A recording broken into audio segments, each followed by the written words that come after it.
ਸ੍ਰੀ ਵਾਹਿਗੁਰੂ ਸਾਹਿਬ ਜੀ। ਸਤਿਗੁਰ ਕੀ ਜਿਸਨੂੰ ਮਤਿ ਆਵੈ, ਸੋ ਸਤਿਗੁਰ ਮਾਹੇ ਸਮਾਨਾ।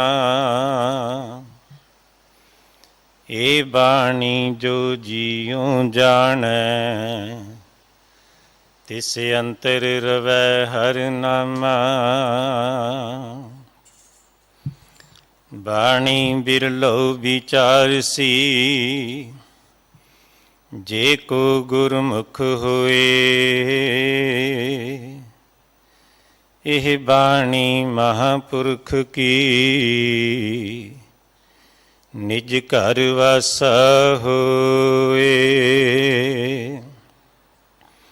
ਬਾਣੀ ਗੁਰੂ ਗੁਰੂ ਹੈ ਬਾਣੀ, ਵਿੱਚ ਬਾਣੀ ਅੰਮ੍ਰਿਤ ਸਾਰੇ। ਗੁਰੂ ਬਾਣੀ ਕਹੈ ਸੇਵਕ ਜਨ ਮਾਨੈ, ਪਰਤਖ ਗੁਰੂ ਨਿਸਤਾਰੇ।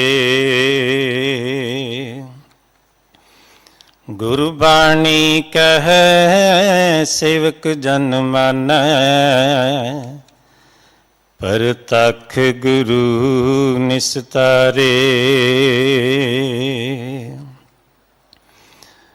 ਇਕ ਓੰਕਾਰ ਸਤਿਗੁਰ ਪ੍ਰਸਾਦ, ਸ਼ਲੋਕ ਮਹੱਲਾ ਨੌਵਾਂ।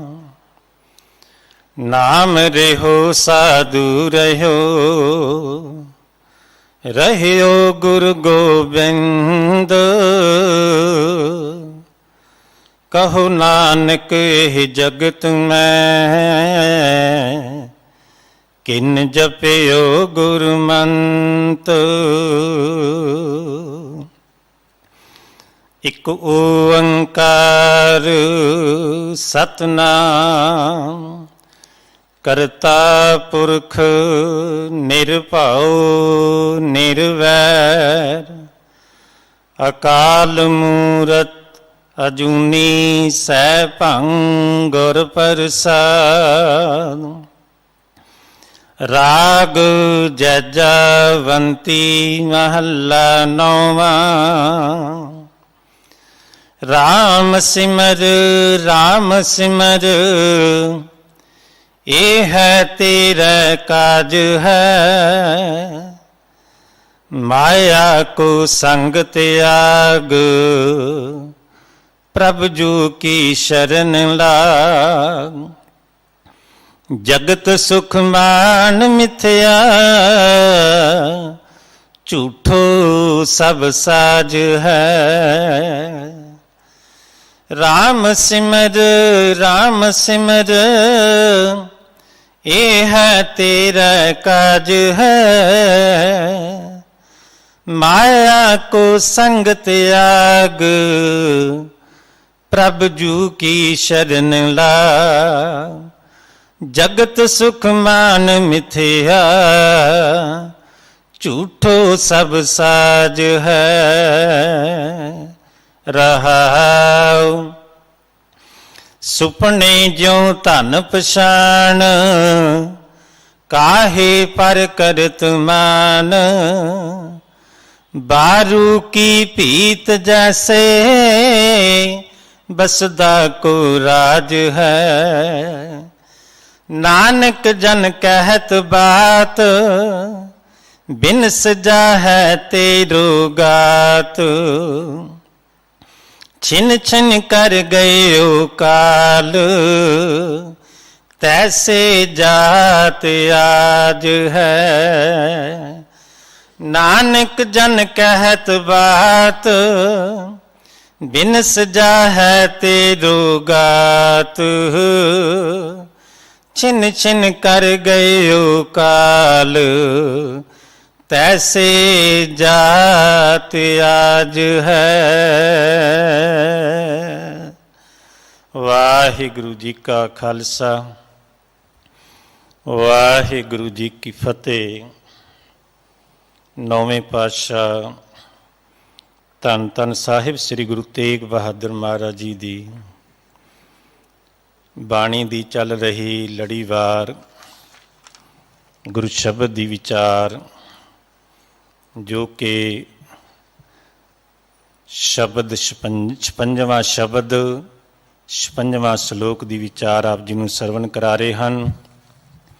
ਅਤੀ ਸਤਿਕਾਰਯੋਗ ਸਿੰਘ ਸਾਹਿਬ ਗਿਆਨੀ ਰਣਜੀਤ ਸਿੰਘ ਜੀ, ਹੈੱਡ ਗ੍ਰੰਥੀ ਸਾਹਿਬ ਗੁਰਦੁਆਰਾ ਬੰਗਲਾ ਸਾਹਿਬ, ਉਹਨਾਂ ਪਾਸੋਂ ਪਾਵਨ ਸ਼ਬਦ ਦੀ ਵਿਚਾਰ ਸਰਵਣ ਕਰੋ ਜੀ।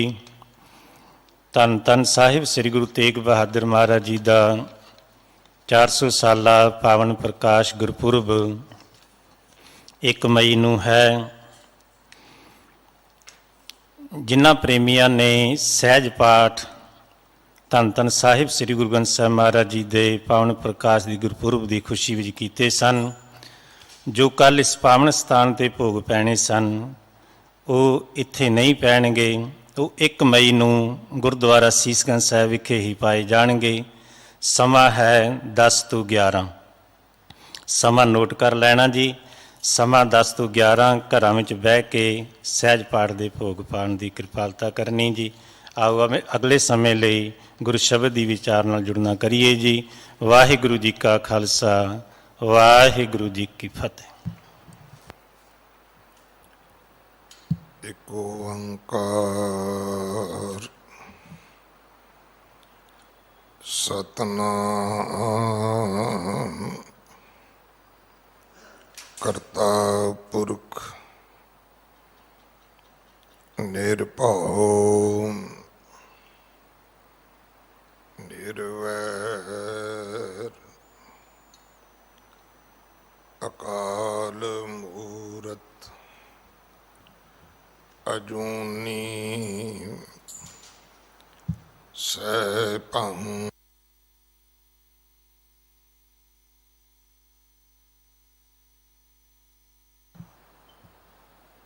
ਬੇਸ਼ੁਮਾਰ ਅਥਾ ਅਗਨਤ ਅਤੁਲੈ ਜਿਉ ਬੁਲਾਵੋ ਤਿਉ ਨਾਨਕ ਦਾਸ ਬੋਲੇ।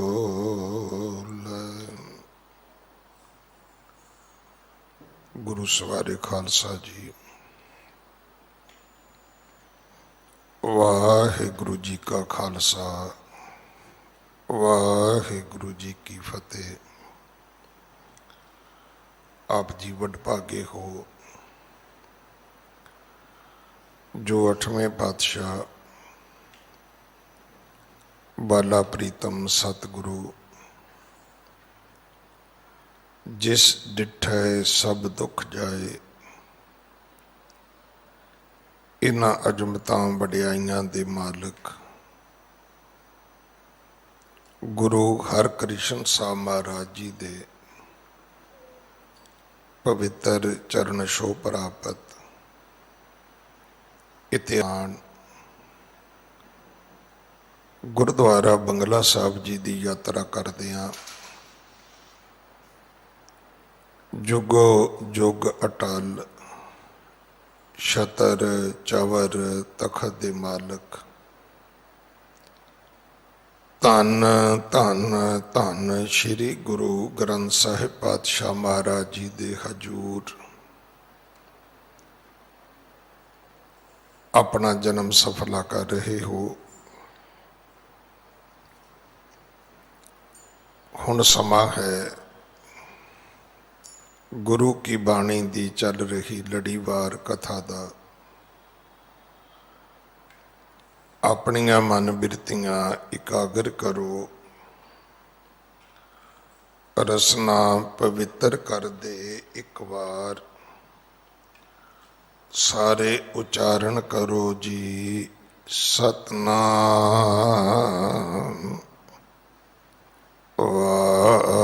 ਵਾਹਿਗੁਰੂ ਜੀ।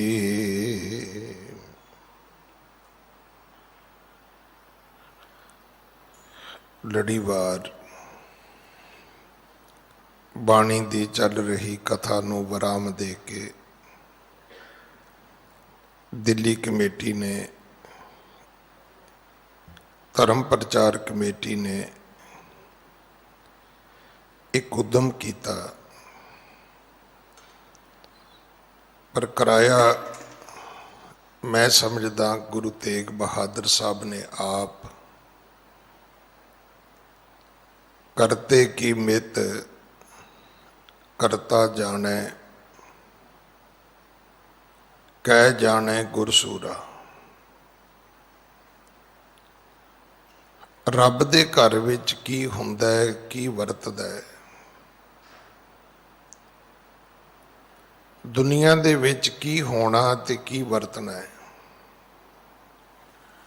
ਇਹ ਸਿਰਫ ਕੇਵਲ ਤੇ ਕੇਵਲ ਪਰਮਾਤਮਾ ਨੂੰ ਹੀ ਪਤਾ ਹੈ। ਅਗਰ ਪਰਮਾਤਮਾ ਤੋਂ ਬਾਅਦ ਕਿਸੇ ਨੂੰ ਕੁਝ ਪਤਾ ਹੈ ਤਾਂ ਉਹ ਗੁਰੂ ਹੈ, ਤੀਸਰਾ ਕੋਈ ਨਹੀਂ ਹੈ। ਕਿ ਜਿਹਨੂੰ ਇਹ ਪਤਾ ਹੋਵੇ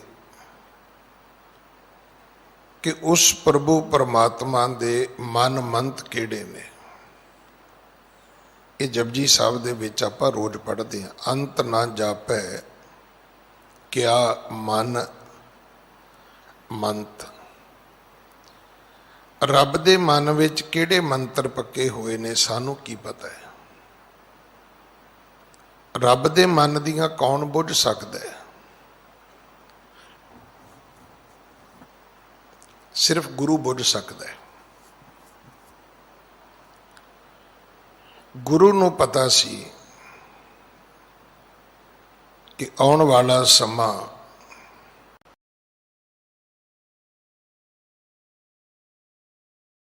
ਕਿ ਲੱਖਾਂ ਦੇ ਇਕੱਠ ਨਹੀਂ ਹੋ ਸਕਣਗੇ। ਗੁਰੂ ਨੇ ਆਪਣੇ ਸੇਵਕਾਂ ਨੂੰ ਪ੍ਰੇਰਿਆ। ਈਵਨ ਮੈਂ ਕੱਲ ਵੀ ਬੇਨਤੀ ਕੀਤੀ ਸੀ, ਬੜੇ ਸਾਰੇ ਗੁਰਸਿੱਖ ਐਸੇ ਨੇ ਜਿਹੜੇ ਨੌਵੇਂ ਪਾਤਸ਼ਾਹ ਦੀ ਬਾਣੀ ਦਾ ਰੋਜ਼ ਨਿਤਨੇਮ ਕਰਦੇ ਨੇ। ਰੋਜ਼ ਵੇਖੋ, ਨਿਤਨੇਮ ਦੇ ਅੱਖਰੀ ਅਰਥ ਜਿਹੜੇ ਨੇ ਉਹਨੂੰ ਸਮਝ ਲੈਣਾ। ਉਹ ਨੇਮ ਜਿਹੜਾ ਨਿਤ ਕੀਤਾ ਜਾਏ, ਉਹ ਨਿਯਮ ਜਿਹੜਾ ਹਰ ਰੋਜ਼ ਕੀਤਾ ਜਾਏ। ਨਿਤਨੇਮ ਦਾ ਅਰਥ ਕੇਵਲ 5 ਬਾਣੀਆਂ ਨਹੀਂ ਹੈ। ਉਹ ਹਰ ਚੀਜ਼ ਤੁਹਾਡਾ ਨਿਤਨੇਮ ਹੈ। ਜਿਵੇਂ ਤੁਸੀਂ ਐਕਸਰਸਾਈਜ਼ ਕਰਦੇ ਹੋ, ਰੋਜ਼ ਕਰਦੇ ਹੋ, ਤੇ ਵੀ ਨਿਤਨੇਮ ਹੈ। ਜਿਵੇਂ ਕਿਸੇ ਗੋਰੇ ਨੂੰ ਪੁੱਛੋ ਨਾ ਵੀ ਤੂੰ ਜਿਮ ਜਾਣਾ ਹੈ, ਉਹ ਕਹਿੰਦਾ ਵੀ ਕਿਉਂ, ਜਿਮ ਤੇ ਜਾਣਾ ਹੀ ਹੈ। ਤੇ ਸਾਡੇ ਪੁੱਛੋ ਵੀ ਤੂੰ ਜਿਮ ਜਾਣਾ ਹੈ, ਉਹ ਕਹਿੰਦਾ ਨਹੀਂ ਜੀ ਨੌਕਰ ਰੱਖਿਆ ਹੋਇਆ, ਉਹ ਜਾ ਆਉਂਦਾ ਹੈ, ਉਹ ਥੋੜਾ ਜਿਹਾ ਟ੍ਰੈਡਮਿਲ ਤੇ ਦੌੜ ਆਉਂਦਾ ਹੈ, ਥੋੜਾ ਜਿਹਾ ਵੇਟ ਲਿਫਟਿੰਗ ਕਰ ਆਉਂਦਾ ਹੈ। ਅਸੀਂ ਧਰਮ ਦੇ ਵਾਸਤੇ ਵੀ ਇਦਾਂ ਹੀ ਕੀਤਾ ਹੈ। ਤੁਸੀਂ ਕਿਸੇ ਨੂੰ ਪੁੱਛੋ ਪਾਠ ਪੂਜਾ ਕਰਦੇ ਹੋ, ਕਹਿੰਦੇ ਨਹੀਂ ਭਾਈ ਰੱਖਿਆ ਹੋਇਆ ਹੈ, ਸ਼ਬਦ ਵੀ ਹੋਏ ਨੇ ਸਭ ਨਹੀਂ।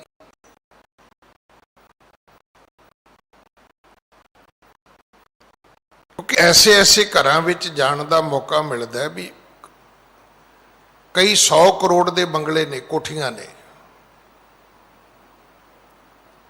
ਖੁਸ਼ੀ ਹੋਈ, ਸੁਣਿਆ, ਕਹਿੰਦੇ ਜੀ ਘਰ ਮਹਾਰਾਜ ਦਾ ਪੱਕੇ ਤੌਰ ਤੇ ਪ੍ਰਕਾਸ਼ ਹੈ। ਪਰ ਅਗਲੀ ਗੱਲ ਸੁਣ ਕੇ ਮਾਯੂਸੀ ਵੀ ਹੋਈ। ਕਹਿੰਦੇ ਅਸੀਂ ਕੋਠੀ ਦੇ ਪਿਛਲੇ ਪਾਸੇ ਇੱਕ ਛੋਟਾ ਗੇਟ ਹੈ, ਭਾਈ ਸਾਹਿਬ ਨੂੰ ਕਿਹਾ ਵੀ ਤੁਸੀਂ ਉਧਰੋਂ ਹੀ ਆਉਣਾ ਹੈ ਤੇ ਉਧਰੋਂ ਹੀ ਚਲੇ ਜਾਣਾ ਹੈ, ਵੀ ਸਾਹਮਣੇ ਵਾਲੇ ਪਾਸਿਓਂ ਕਿਸੇ ਨੂੰ ਇਹ ਵੀ ਨਾ ਪਤਾ ਲੱਗੇ ਵੀ ਇਹਨਾਂ ਦੇ ਘਰ ਕੋਈ ਗੁਰੂ ਕਾ ਵਜ਼ੀਰ, ਕੋਈ ਗ੍ਰੰਥੀ ਸਿੰਘ ਪਾਠ ਕਰਨਾ ਹੁੰਦਾ ਹੈ। ਆਪ ਤੇ ਕੀ ਕਰਨਾ ਹੈ। ਪਰ ਉਹ ਬੜੇ ਗੁਰਸਿੱਖ ਨੇ ਜਿਹੜੇ ਅੱਜ ਆਪ ਇਹ ਜਾਣਦਿਆਂ ਹੋਇਆਂ ਕਿ ਸ਼ਤਾਬਦੀ ਹੈ, 400 ਸਾਲਾ ਪ੍ਰਕਾਸ਼ ਗੁਰਪੁਰਬ ਹੈ, ਉਹ ਗੁਰੂ ਕੀ ਬਾਣੀ ਪੜ੍ਹਦੇ ਨੇ। ਗੁਰੂ ਨੇ ਆਪ ਹੀ ਪੜ੍ਹਾਈ ਹੈ। ਉਹ ਉਦਮ ਆਪ ਹੀ ਕਰਦਾ ਤੇ ਕਰਾਉਂਦਾ ਹੈ। ਇਸ ਪੱਖ ਤੋਂ ਮੈਂ ਸਮਝਦਾ ਕਿ ਸ਼ਤਾਬਦੀ ਸਫਲ ਹੋਏਗੀ।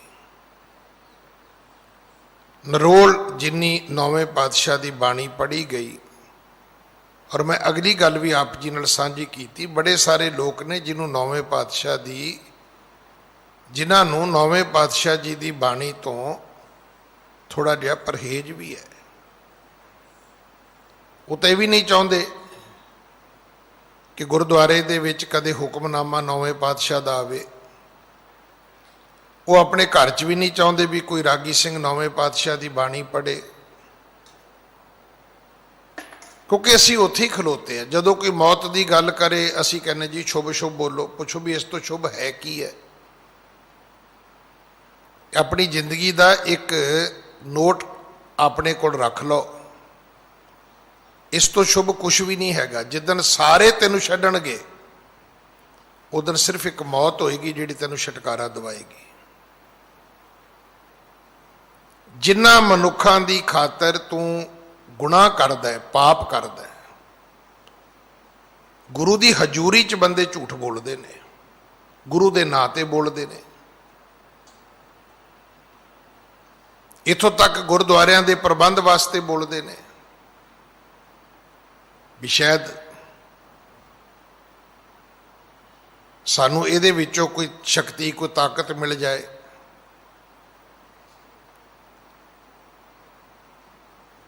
ਸਤਿਗੁਰੂ ਸਾਨੂੰ ਸਾਰੀਆਂ ਚੀਜ਼ਾਂ ਤੋਂ ਰੋਕਦੇ ਨੇ। ਇਹਦਾ ਅਰਥ ਨਹੀਂ ਕਿ ਗੁਰਦੁਆਰੇ ਦੀ ਸੇਵਾ ਨਹੀਂ ਕਰਨੀ ਹੈ, ਕੋਈ ਤਾਂ ਕਰੇਗਾ ਨਾ।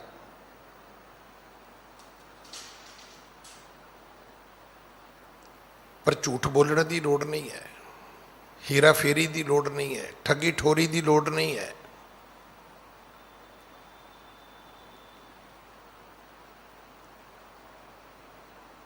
ਗੁਰੂ ਪਿਤਾ ਮਹਾਰਾਜ ਸਾਨੂੰ ਗੁਰੂ ਨੌਵੇਂ ਪਾਤਸ਼ਾਹ ਰੋਜ਼ ਸਮਝਾਉਂਦੇ ਨੇ। ਸਾਰੀ ਬਾਣੀ 'ਚ ਇਹੀ ਗੱਲ ਬਾਰ-ਬਾਰ ਸਮਝਾਈ ਹੈ। ਅੱਜ ਵੀ ਸਤਿਗੁਰੂ ਜੀ ਦਾ ਉਪਦੇਸ਼ ਇਹੋ ਹੀ ਹੈ। ਜਿਹੜਾ ਗੁਰੂ ਸਾਹਿਬ ਦਾ ਬਾਣੀ ਦਾ ਇਹ 15ਵਾਂ ਰਾਗ ਹੈ, ਜਿਹੜਾ ਅੱਜ ਸ਼ਬਦ ਗੁਰੂ ਕੇ ਵਜ਼ੀਰ ਭਾਈ ਸਾਹਿਬ ਪਰਮਜੀਤ ਸਿੰਘ ਹੋਰਾਂ ਨੇ ਆਪ ਜੀ ਨੂੰ ਸਰਵਣ ਕਰਵਾਇਆ। ਜੇ ਲੜੀਵਾਰ ਜਾਈਏ ਤੇ 56ਵਾਂ ਸ਼ਬਦ ਹੈ। ਜੇ 31 ਰਾਗਾਂ ਦੀ ਗੱਲ ਕਰੀਏ ਤੇ ਇਹ 31ਵਾਂ ਰਾਗ ਹੈ, ਔਰ ਇਹ ਸਿਰਫ ਗੁਰੂ ਤੇਗ ਬਹਾਦਰ ਸਾਹਿਬ ਦਾ ਉਚਾਰਨ ਕੀਤਾ ਹੋਇਆ। ਇਸ ਰਾਗ ਵਿੱਚ ਹੋਰ ਕਿਸੇ ਗੁਰੂ ਦੀ ਬਾਣੀ ਨਹੀਂ ਹੈ। ਇਸ ਰਾਗ ਵਿੱਚੋਂ ਗੱਲ ਕਰੀਏ ਤੇ ਪਹਿਲਾ ਸ਼ਬਦ ਹੈ। ਇਸ ਸ਼ਬਦ ਦੀ ਆਖਰੀ ਪੰਕਤੀ ਦੀ ਗੱਲ ਕਰੀਏ ਤੇ ਸਤਿਗੁਰੂ ਕਹਿੰਦੇ ਤੇ ਸਰੀਰ ਵੀ ਬਿਨਸਣ ਵਾਲਾ ਹੈ। ਕੁਝ ਸਮਾਂ ਤੇਰਾ ਛਿਨ ਛਿਨ ਕਰਕੇ ਕੱਲ ਬੀਤ ਗਿਆ, ਬਾਕੀ ਅੱਜ ਬੀਤ ਜਾਏਗਾ। ਇਸ ਕਰਕੇ ਬੀਤ ਜਾ ਹੈ, ਬੀਤ ਜਾ ਹੈ। ਹੁਣ ਇਹ ਗੱਲ ਸਾਨੂੰ ਬੜੀ ਭੈੜੀ ਲੱਗਦੀ ਹੈ। ਜੇ ਆਪਾਂ ਕਿਸੇ ਨੂੰ ਕਹੀਏ ਵੀ ਤੇਰਾ ਤੇ ਭਾਈ ਟਾਈਮ ਜਾ ਰਿਹਾ ਹੈ, ਅਸੀਂ ਜਨਮ ਦਿਨ ਤੇ ਕਿੰਨੀਆਂ ਵਧਾਈਆਂ ਲੈਣੇ, ਜਿਹੜਾ ਨਾ ਦੇਵੇ ਉਹਦਾ ਗੁੱਸਾ ਕਰਦੇ। ਪਰ ਸੱਚ ਇਹੀ ਹੈ ਕਿ ਦਿਨ ਘਟ ਰਹੇ ਨੇ, ਸਾਲ ਘਟ ਰਹੇ ਨੇ, ਉਮਰ ਘਟ ਰਹੀ ਹੈ, ਵੱਧ ਨਹੀਂ ਰਹੀ। ਜਿੰਨੇ ਸਵਾਸ ਲਿਖਾ ਕੇ ਆਏ ਆ ਉਹਨਾਂ ਦੇ ਵਿੱਚੋਂ ਮਾਈਨਸ ਹੋ ਰਿਹਾ ਸਭ ਕੁਝ। ਹੁਣ ਇਹਦੇ ਵਾਸਤੇ ਮੌਤ ਦਾ ਚੇਤੇ ਰੱਖਣਾ ਬਹੁਤ ਜ਼ਰੂਰੀ ਹੈ। ਅਸੀਂ ਕਹਿੰਦੇ ਜੀ ਸ਼ੁਭ ਸ਼ੁਭ ਬੋਲੋ। ਅਗਰ ਮੌਤ ਮਾੜੀ ਹੈ ਤੇ ਚੇਤਾ ਰੱਖਣਾ ਇਸ ਸੰਸਾਰ ਵਿੱਚ ਚੰਗਾ ਕੁਝ ਵੀ ਨਹੀਂ ਹੈਗਾ, ਕਿਉਂਕਿ ਜਿਨ੍ਹਾਂ ਨੂੰ ਤੂੰ ਚੰਗਾ ਸਮਝ ਰਿਹਾ ਹੈ ਇਹ ਤਾਂ ਵਕਤ ਦੀ ਉਡੀਕ ਵਿੱਚ ਨੇ ਕਿ ਤੈਨੂੰ ਕਦੋਂ ਛੱਡਿਆ ਜਾਏ। ਪੈਸੇ ਨੇ ਵੀ ਛੱਡਣਾ ਹੈ ਤੈਨੂੰ, ਪੋਸਟ ਪਦਵੀ ਨੇ ਵੀ ਛੱਡਣਾ ਹੈ ਤੈਨੂੰ, ਭੈਣਾਂ ਭਰਾਵਾਂ ਨੇ ਵੀ ਛੱਡਣਾ ਹੈ ਤੈਨੂੰ। ਦੇਖੋ ਜਿੱਥੇ ਤੁਸੀਂ ਬੈਠੇ ਹੋ ਸਕਦਾ ਭੁਲੇਖਾ ਹੋਵੇ, ਜਿੱਥੇ ਮੈਂ ਬੈਠਾ ਕੋਈ ਭੁਲੇਖਾ ਨਹੀਂ ਹੈਗਾ। ਸਾਡੇ ਕੋਲ ਇਦਾਂ ਦੇ ਲੋਕ ਵੀ ਆਉਂਦੇ ਨੇ, ਗਿਆਨੀ ਜੀ ਘਰ ਆਉਣ ਵਾਸਤੇ ਬੇਨਤੀ ਕਰਨੀ ਸੀ। ਬਾਪੂ ਜੀ ਬੜੇ ਔਖੇ ਨੇ, ਸੁਖਮਨੀ ਸਾਹਿਬ ਦਾ ਪਾਠ ਕਰ ਦਿਓ, ਅਰਦਾਸ ਕਰ ਦਿਓ। ਕਾਹਦੇ ਲਈ? ਔਖਾ ਕੌਣ ਹੈ? ਬਾਪੂ। ਉਹ ਨਹੀਂ ਕਹਿ ਰਿਹਾ, ਕਹਿ ਕੌਣ ਰਹੇ ਨੇ? ਘਰ ਵਾਲੇ, ਕਿ ਤੁਸੀਂ ਪਾਠ ਕਰ ਦਿਓ ਇਹ ਚਲਾ ਜਾਏ। ਮੈਨੂੰ ਆਪਣੀ ਜ਼ਿੰਦਗੀ 'ਚ ਇੱਕੋ ਹੀ ਘਰ ਮਿਲਿਆ, ਮਾਡਲ ਟਾਊਨ। ਨਾਨਕ ਪਿਓ ਸਾਹਿਬ ਮੇਰੀ ਸੇਵਾ ਸੀ, ਸ਼ਾਇਦ ਭਾਈ ਪਰਮਜੀਤ ਸਿੰਘ ਹੋਰੀ ਵੀ ਮੇਰੇ ਨਾਲ ਗਏ ਹੋਣ। ਉਹ ਕੱਪੜੇ ਦੇ ਵਪਾਰੀ ਕਹਿਣ ਲੱਗੇ, ਗਿਆਨੀ ਜੀ ਘਰ ਪ੍ਰਸ਼ਾਦਾ ਛਕਾਉਣਾ ਹੈ। ਅਸੀਂ ਚਲੇ ਗਏ। ਜਿਵੇਂ ਉਹਨਾਂ ਨੇ ਹੱਥ ਧੁਆਏ, ਮੈਂ ਅਰਦਾਸ ਸ਼ੁਰੂ ਕਰਤੀ। ਵੀ ਅਮੂਮਨ ਤੇ ਇਹੀ ਹੁੰਦਾ ਕਿ ਚਲੋ ਪੰਜਾਂ ਸਿੰਘਾਂ ਨੂੰ ਪ੍ਰਸ਼ਾਦਾ ਛਕਾਉਂਦੇ ਆ, ਘਰ 'ਚ ਮਹਾਰਾਜ ਸੁੱਖ ਸ਼ਾਂਤੀ ਬਖਸ਼ਣ, ਖੁਸ਼ੀਆਂ ਖੇੜੇ ਹੋਣ। ਅਮੂਮਨ ਇਹੀ ਹੁੰਦਾ ਸਾਡੇ ਨਾਲ। ਪਰ ਜਦੋਂ ਮੈਂ ਅਰਦਾਸ ਕਰਕੇ ਹਟਿਆ, ਕਹਿੰਦੇ ਅਰਦਾਸ ਤੇ ਬਾਪੂ ਜੀ ਦੀ ਕਰਨੀ ਸੀ। ਮੈਂ ਕਿਹਾ ਜੀ ਨਾ ਤੁਸੀਂ ਗੱਲ ਕੀਤੀ ਨਾ ਮੈਂ ਪੁੱਛਿਆ, ਬਾਪੂ ਜੀ ਕਿੱਥੇ ਨੇ? ਕਹਿੰਦੇ ਜੀ ਕਮਰੇ 'ਚ ਨੇ। ਮੈਂ ਕਿਹਾ ਚਲੋ ਆਪ ਉੱਥੇ ਕਰ ਲੈਂਦੇ ਆ। ਉੱਥੇ ਕਮਰੇ 'ਚ ਗਏ, ਵੱਡੇ ਸਾਰੇ ਬੈੱਡ ਤੇ ਵੱਡਾ ਸਾਰਾ ਬੰਦਾ, ਮੇਰਾ ਖੁਦ ਦਾ ਸਰੀਰ ਫੁੱਲਿਆ ਹੋਏਗਾ, ਨਹੀਂ ਤੇ ਏਡਾ ਵੱਡਾ ਬੰਦਾ ਹੁੰਦਾ ਨਹੀਂ ਹੈ। ਉਹਦੇ ਸਰੀਰ ਤੇ ਕੋਈ ਕੱਪੜਾ ਨਹੀਂ ਹੈ, ਸਿਰਫ ਚਿੱਟੀ ਚਾਦਰ ਨਾਲ ਉਹਨੂੰ ਢੱਕਿਆ ਹੋਇਆ ਹੈ। ਪਤਾ ਅਰਦਾਸ ਉਹਨਾਂ ਕੀ ਕਰਾਈ? ਉਹਨਾਂ ਅਰਦਾਸ ਇਹ ਨਹੀਂ ਕਰਾਈ ਕਿ ਬਾਪੂ ਅੱਜ ਹੀ ਮਰ ਜਾਏ, ਤੁਸੀਂ 5 ਆਏ ਹੋ ਲੈ ਜਾਓ ਇਹਨੂੰ। ਕਹਿਣ ਲੱਗੇ ਗਿਆਨੀ ਜੀ ਇੱਕ ਅਰਦਾਸ ਕਰੋ। ਮੈਂ ਕਿਹਾ ਕੀ? ਕਹਿੰਦੇ ਵਾਹਿਗੁਰੂ ਸਾਨੂੰ ਇਹਨਾਂ ਦੀ ਸੇਵਾ ਦੀ ਸ਼ਕਤੀ ਦੇਣ। ਇਹ ਬੜੀ ਤਕਲੀਫ ਵਿੱਚ ਨੇ, ਬੜੇ ਲੰਬੇ ਸਮੇਂ ਤੋਂ ਨੇ। ਭਾਵ ਉਹਨਾਂ ਦਾ ਇਹ ਸੀ ਵੀ ਅਸੀਂ ਮੁਨਕਰ ਨਾ ਹੋਈਏ। ਅੱਜ ਹਾਲਾਤ ਇਹ ਨੇ, ਹੁਣ ਤੇ ਕਥਾ ਆ ਗਈਆਂ ਨੇ ਸਾਡੇ ਕੋਲੇ। ਇੱਕ ਮਾਂ ਨੇ 5 ਬੱਚੇ ਸਾਂਭੇ ਨੇ, 5 ਬੱਚਿਆਂ ਤੋਂ ਇੱਕ ਮਾਂ ਨਹੀਂ ਸਾਂਭੀ ਗਈ। ਧੱਕੇ ਖਾਂਦੀ ਫਿਰਦੀ ਹੈ ਮਾਂ। ਇੱਕ ਬਾਪ ਨੇ ਕਈ ਬੱਚੇ ਸਾਂਭੇ, ਕਈ ਬੱਚਿਆਂ ਤੋਂ ਬਾਪ ਨਹੀਂ ਸਾਂਭਿਆ ਗਿਆ। ਫਿਰ ਕਹਿੰਦੇ ਮੌਤ ਮਾੜੀ ਹੈ। ਤੇ ਜੇ ਮੌਤ ਵੀ ਇਹੋ ਜਿਹੇ ਵੇਲੇ ਅਗਰ ਮੌਤ ਮੁਨਕਰ ਹੋ ਜੇ ਫਿਰ ਕੀ ਕਰੋਗੇ ਤੁਸੀਂ? ਘਰ ਦੇ ਛੱਡ ਦੇਣ ਤੇ ਮੌਤ ਕਵੇ ਮੈਂ ਤੈਨੂੰ ਲੈ ਕੇ ਨਹੀਂ ਜਾਂਦੀ। ਮੈਂ ਤਾਂ ਬੇਨਤੀ ਕੀਤੀ, ਕਈਆਂ ਨੂੰ ਤੇ 9ਵੇਂ ਪਾਤਸ਼ਾਹ ਦੀ ਬਾਣੀ ਵੀ ਘੱਟ ਪਾਉਂਦੀ ਹੈ।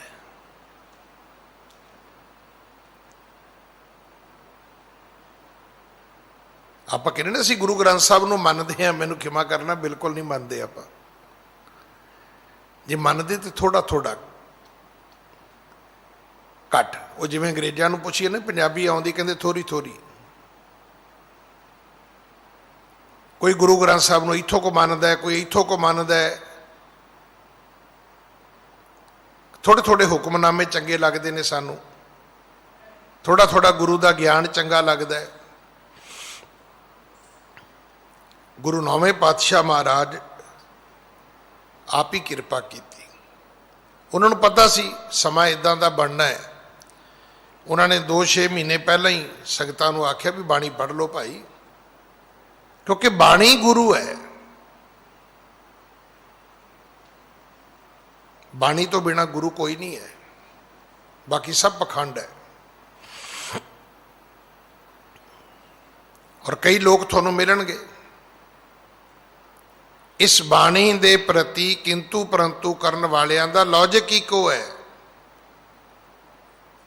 ਕਿ ਗ੍ਰੰਥ ਗੁਰੂ ਕਿਵੇਂ ਹੋ ਸਕਦਾ ਹੈ। ਮੈਂ ਬੇਨਤੀ ਕਰਾਂ, ਇਹ ਕੇਵਲ ਗ੍ਰੰਥ ਨਹੀਂ ਹੈ, ਇਹ ਰੱਬੀ ਵਿਧਾਨ ਹੈ। ਜਿਵੇਂ ਹਿੰਦੁਸਤਾਨ ਦਾ ਇੱਕ ਵਿਧਾਨ ਹੈ, ਪਤਾ ਆਪ ਜੀ ਨੂੰ? ਉਹਨੂੰ ਲਿਖਿਆ ਸੀ ਡਾਕਟਰ ਅੰਬੇਦਕਰ ਨੇ। ਉਦੋਂ ਬਾਅਦ ਸਾਡੀ ਪਾਰਲੀਮੈਂਟ ਨੇ ਤੇ ਉਹਦਾ ਐਸਾ ਪੋਸਟਮਾਰਟਮ ਕੀਤਾ ਹੈ, ਮੇਰੇ ਖਿਆਲ 400-500 ਵਾਰੀ ਉਹਦੇ 'ਚ ਅਮੈਂਡਮੈਂਟ ਹੋ ਚੁੱਕੀ ਹੋਣੀ ਹੈ।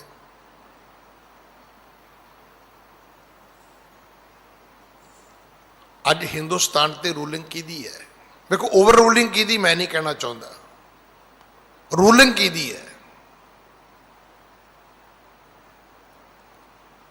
हिंदुस्तान के संविधान की, जिहदे विच वोटां पैंदियां ने, जिहदे विच सरकारां बनदियां ने, जिहदे विच प्रैजीडेंट प्राइम मिनिस्टर अपॉइंट हुंदे ने, उन्हां दी समा सीमा निश्चित हुंदी है।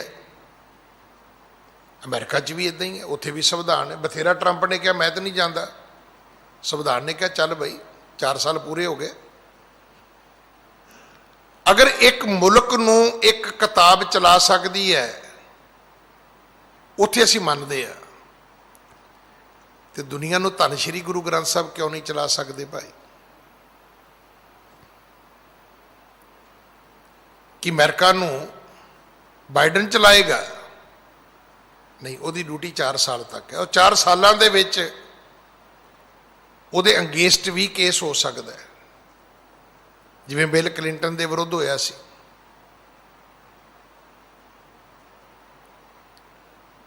बकायदा वोटां पै गईयां सी उत्थे।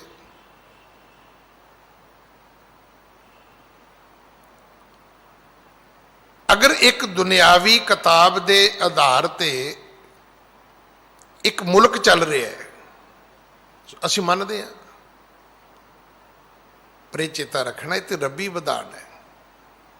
ये तो इदां दा है जिदां दा हिंदुस्तान विच लिखिया किसी ने, पाढ़िया खिलारिया किसी ने को, पर यह ऐसा रब्बी विधान है जिहदे विच ना कदे अमेंडमेंट हुई है, ना हो सकती है, ना कदे होवेगी। एक अक्षर दी नहीं हो सकती।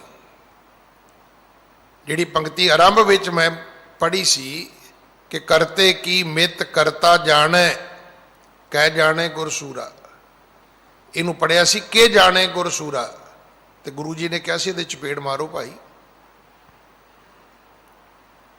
तो चपेड़ खाण वाले ने आके पूछया भी महाराज हुण तो बाणी पढ़द्या भी चपेड़ा पैंदियां ने, तो फिर की पढ़ना चाहिए? बाणी नहीं पढ़नी चाहिए। सतगुਰਾਂ ने कहा भी बाणी तो पढ़नी चाहिए, क्यों नहीं पढ़नी चाहिए? पर बाणी गलत नहीं पढ़नी चाहिए, क्योंकि तेरे पढ़न नाल पता की हो रहा है, तेरे पढ़न नाल अर्थ ये हो रहे ने कि करते दी मित नूं करता ते जानदा है। सूरमे गुरु नूं की पता है? के जाने गुरसूरा। शब्द दा पाठ शुद्ध है, कह जाने गुरसूरा। रब दियां गल्लां रब जानदा है, ते रब तो बाद गुरु भी जानदा है।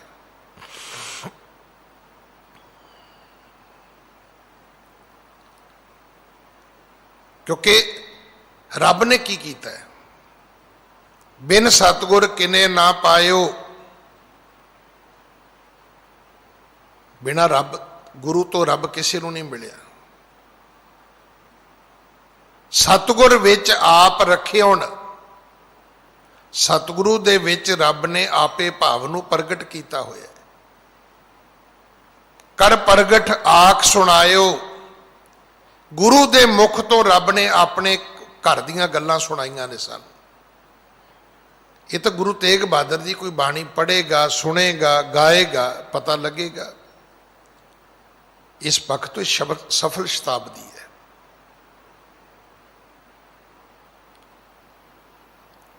अज भी ऐसा समय है, भावें दुख भरिया समय, पीड़ादायक समय, बहुत डरावना टाइम है, वक्त है, पर एक गल चंगी है कि अज असीं घरां च बैठे गुरु नूं बड़े ध्यान नाल सुन रहे हैं। क्योंकि हुण होर कोई गल सुनावे वो साडे काम दी नहीं, कोई बिजनेस की गल करे करोगे, आउंदी नहीं, हुण नहीं आउंदी। कोई प्लानिंग कुछ नहीं बनती। हुण तो प्लानिंग यही है भी जे गैस सिलेंडर मुक गया तो दूजा कित्थों मिलना है, तो जां फिर इक्को ही गल आउंदी भी अरदास करो जी हुण तां। और गल बिल्कुल ठीक जे।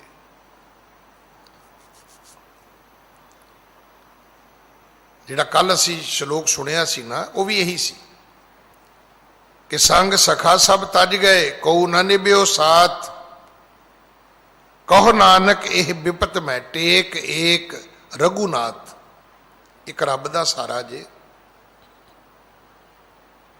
ਰੱਬ ਤੋਂ ਬਿਨਾਂ ਕਿਸੇ ਦਾ ਕੋਈ ਸਹਾਰਾ ਨਹੀਂ ਹੈ।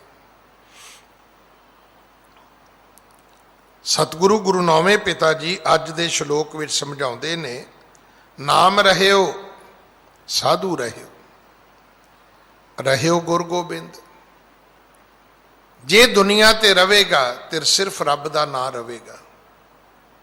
ਇਹ ਜਿਹੜੇ ਤੁਸੀਂ ਲੱਗੇ ਆ ਨਾ ਆਪਣੇ ਨਾਂ ਦੇ ਚੱਕਰ 'ਚ, ਅਸੀਂ ਭੁਲੇਖੇ 'ਚ। ਸਾਡੇ ਨਾਂ ਦੇ ਪ੍ਰਤੀ ਗੁਰਬਾਣੀ ਦਾ ਫੈਸਲਾ ਹੈ ਕਿ ਆਇਆ ਗਿਆ ਮੂਆ ਨਾਉ। ਉਹ ਭਾਈ ਤੇਰੇ ਤੋਂ ਪਹਿਲਾਂ ਕਈ ਆਏ ਕਈ ਚਲੇ ਗਏ, ਅੱਜ ਕੌਣ ਉਹਨਾਂ ਦਾ ਨਾਂ ਲੈਂਦਾ ਹੈ? ਹਿੰਦੁਸਤਾਨ ਦੇ ਵਿੱਚ ਹੀ ਤੁਸੀਂ ਵੇਖ ਲਓ, ਆਜ਼ਾਦ ਹਿੰਦੁਸਤਾਨ ਦੀਆਂ ਹੀ ਗੱਲਾਂ ਕਰ ਲਓ, ਪੁਰਾਣੀਆਂ ਸਾਰੀਆਂ ਛੱਡ ਦਿਓ ਤੁਸੀਂ, ਕਿਹਦਾ ਨਾਂ ਹੈਗਾ? ਕੋਈ ਲੈਂਦਾ? ਕਿਸੇ ਨੂੰ ਨਹੀਂ ਪਤਾ ਅੱਜ ਤੋਂ 4-5 ਟਰਮਾਂ ਪਹਿਲਾਂ ਕੌਣ ਪ੍ਰਧਾਨ ਮੰਤਰੀ ਸੀਗਾ। ਅੱਜ ਤੋਂ 15-20-25 ਸਾਲ ਪਹਿਲਾਂ ਕੌਣ ਰਾਸ਼ਟਰਪਤੀ ਸੀ ਇੰਡੀਆ ਦਾ, ਕੌਣ ਜਾਣਦਾ? ਉਹ ਵੀ ਜੇ ਸਰਕਾਰੀ ਤੌਰ ਤੇ ਉਹਦਾ ਜਨਮ ਦਿਨ ਮਰਨ ਦੇ ਨਾਮ ਮਨਾਉਣ ਤੇ ਸਭ ਖਤਮ ਹੈ। ਉਹ ਵੀ ਮੇਰੇ ਖਿਆਲ ਇਸ ਕਰਕੇ ਐਸ ਵਾਲੇ ਜਿਹੜੇ ਇਸ ਵੇਲੇ ਨੇ ਉਹ ਮਨਾਉਂਦੇ ਨੇ, ਕਿਉਂਕਿ ਉਹਨਾਂ ਨੂੰ ਵੀ ਅਸੀਂ ਮਰਨਾ, ਮੁੜ ਕੇ ਸਾਡਾ ਵੀ ਮਨਾਉਣਗੇ, ਨਹੀਂ ਤੇ ਰਹੁ ਰੀਤ ਕਦੋਂ ਦੀ ਬੰਦ ਹੋ ਜਾਂਦੀ। ਉਹਨਾਂ ਨੂੰ ਇਹੀ ਹੈ ਵੀ ਜੇ ਅਸੀਂ ਪੁਰਾਣਿਆਂ ਦਾ ਮਨਾਉਂਦੇ ਰਵਾਂਗੇ, ਅੱਗੋਂ ਲੋਕ ਸਾਡਾ ਵੀ ਮਨਾਉਂਦੇ ਰਹਿਣਗੇ। ਹੋਰ ਉਹਦੇ ਪਿੱਛੇ ਕੋਈ ਗੱਲ ਨਹੀਂ ਹੈ।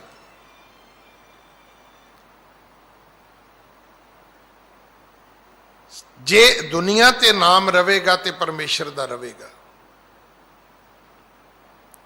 ਗੁਰੂ ਰਵੇਗਾ, ਤੇ ਗੁਰੂ ਸਾਡੀ ਬਾਣੀ ਹੈ, ਬਾਣੀ ਨੇ ਸਦਾ ਹੀ ਰਹਿਣਾ। ਸਾਡੇ ਬਜ਼ੁਰਗ ਕਹਿੰਦੇ ਸੀ, ਪੁੱਤਰ ਪੈਸਾ ਗੰਠ, ਜਿਹੜੀ ਗੰਢ ਬਣਾ ਕੇ ਤੂੰ ਚੁੱਕਿਆ ਫਿਰਦਾ ਨਾ, ਪੈਸਾ ਇਹੀ ਤੇਰਾ ਹੈ। ਆ ਜਿਹੜੇ ਸੋਨੇ ਦੇ ਗਹਿਣੇ ਪਾਉਂਦੇ ਸੀ ਲੋਕ ਪਹਿਲਾਂ, ਹੁਣ ਤੇ ਬਹੁਤਾ ਪੈਸਾ ਡਿਜ਼ਾਈਨਿੰਗ ਵਾਲੇ ਖਾ ਜਾਂਦੇ ਨੇ ਸਾਡੇ ਗਹਿਣਿਆਂ ਦਾ। ਸਾਡੇ ਬਜ਼ੁਰਗ ਸੋਨਾ ਇਸ ਕਰਕੇ ਨਹੀਂ ਸੀ ਪਾਉਂਦੇ,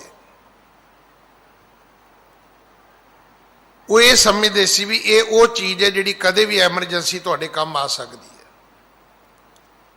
ਕਿਤੇ ਮੁੰਦਰੀ ਰੱਖ ਲਈ, ਕੜਾ ਰੱਖ ਲਿਆ, ਚੈਨੀ ਰੱਖ ਲਈ, ਕੋਈ ਮੱਥੇ ਦਾ ਟਿੱਕਾ ਰੱਖ ਲਿਆ, ਕੋਈ ਗਲੇ ਦਾ ਕੈਂਠਾ ਰੱਖ ਲਿਆ, ਇਹੋ ਜਿਹੇ ਗਹਿਣੇ ਹੁੰਦੇ ਸੀ ਪਹਿਲਾਂ। ਉਹ ਗਹਿਣੇ ਰੱਖਿਆ ਤੇ ਉਹਦੇ ਤੋਂ ਪੈਸੇ ਲੈ ਉਧਾਰੇ ਤੇ ਆਪਣਾ ਕੰਮ ਕੀਤਾ, ਪੈਸੇ ਮੋੜੇ ਤੇ ਚੀਜ਼ ਵਾਪਸ ਲੈ ਲਈ। ਪੈਸਾ ਜਿਹੜਾ ਗੰਠ ਹੈ, ਬਾਣੀ ਜਿਹੜੀ ਕੰਠ ਹੈ, ਅੱਜ ਵੀ ਚੇਤਾ ਰੱਖਣਾ, ਬਾਣੀ ਉਹੀ ਹੈ ਜਿਹੜੀ ਤੁਹਾਨੂੰ ਯਾਦ ਹੈ। ਹੁਣ ਜਿਹੜੀ ਬਾਣੀ ਤੁਹਾਨੂੰ ਯਾਦ ਹੈ, ਤੁਸੀਂ ਕਿਤੇ ਬੈਠ ਕੇ ਵੀ ਕਿਸੇ ਵੀ ਅਵਸਥਾ ਵਿੱਚ ਪੜ੍ਹ ਸਕਦੇ ਹੋ, ਪਰ ਜਿਹੜੀ ਬਾਣੀ ਤੁਹਾਨੂੰ ਯਾਦ ਨਹੀਂ ਹੈ, ਉਹਦੇ ਲਈ ਤੁਹਾਨੂੰ ਬਹੁਤ ਔਖਾ ਹੈ। ਇਸ ਕਰਕੇ ਸਾਡੇ ਬਜ਼ੁਰਗ ਬਾਣੀ ਚੇਤੇ ਕਰਦੇ ਸੀ, ਬਾਣੀ ਪੜ੍ਹਦੇ ਸੀ। ਗੁਰੂ ਨਾਲ ਰਵੇਗਾ, ਰਹਿਓ ਗੁਰ ਗੋਬਿੰਦ। ਗੁਰ ਗੋਬਿੰਦ ਤੋਂ ਭਾਵੇਂ ਪ੍ਰਮਾਤਮਾ ਅਕਾਲ ਪੁਰਖ ਰਵੇਗਾ। ਉਹ ਹੈ ਭੀ ਹੋਸੀ ਜਾਏ ਨਾ ਜਾਸੀ, ਰਚਨਾ ਜਿਨ ਰਚਾਈ। ਜਿਹਨੇ ਰਚਨਾ ਰਚੀ ਉਹ ਥੋੜਾ ਕਿਤੇ ਜਾਏਗਾ, ਉਹ ਤੇ ਇੱਥੇ ਹੀ ਹੈ। ਉਹਦਾ ਨਾਂ ਰਵੇਗਾ, ਉਹਦਾ ਨਾਂ ਜਪਾਉਣ ਵਾਲਾ ਗੁਰੂ ਰਵੇਗਾ। ਉਹ ਗੁਰਬਾਣੀ ਹੈ, ਸ਼ਬਦ ਹੈ, ਉਹ ਆਪ ਰਵੇਗਾ। ਕਹੋ ਨਾਨਕ ਇਹ ਜਗਤ ਮੈਂ ਕਿਨ ਜਪਿਓ ਗੁਰਮੰਤ। ਕੌਣ ਹੈ ਭਾਈ? ਜਿਨੇ ਇਸ ਜਗਤ ਦੇ ਵਿੱਚ ਗੁਰੂ ਮੰਤਰ ਦਾ ਜਾਪ ਕੀਤਾ ਹੋਵੇ। ਨਾਮੀ ਕੌਣ ਹੈ? ਉਹ ਵੀ ਰਹਿ ਸਕਦਾ ਹੈ। ਜੇ ਨਾਮ ਰਵੇਗਾ ਤੇ ਨਾਮੀ ਵੀ ਰਹਿ ਜਾਏਗਾ, ਜਿਹੜਾ ਉਹਦੇ ਨਾਮ ਨਾਲ ਜੁੜ ਜਾਏਗਾ। ਪਰ ਸਾਡੀ ਹਾਲਤ ਇਹ ਵੀ ਅਸੀਂ ਜਿੱਥੇ ਜਾਂਦੇ ਆਪਣਾ ਹੀ ਨਾਂ ਲੱਭਦੇ, ਆਪਣਾ ਹੀ ਸੁਣਦੇ ਹਾਂ, ਆਪਣਾ ਹੀ ਵੇਖਦੇ ਹਾਂ, ਆਪਣਾ ਹੀ ਪੜ੍ਹਦੇ ਹਾਂ, ਆਪਣਾ ਹੀ ਬੋਲਦੇ ਹਾਂ, ਜਦੋਂ ਸੱਚ ਇਹ ਹੈ ਕਿ ਬਿਨਸਨਹਾਰ ਹੈ। ਸਾਡੇ ਨਾਂ ਦੀ ਗੱਲ ਇਹ ਹੈ ਵੀ ਆਇਆ ਗਿਆ ਮੋਇਆ ਨਾਉ। ਇਹ ਨਾਂ ਆਇਆ ਚਲਾ ਗਿਆ, ਇੱਕ ਦਿਨ ਉਹ ਵੀ ਆਏਗਾ, ਇਹ ਨਾਂ ਮਿਟ ਜਾਏਗਾ, ਖਤਮ ਹੋ ਜਾਏਗਾ।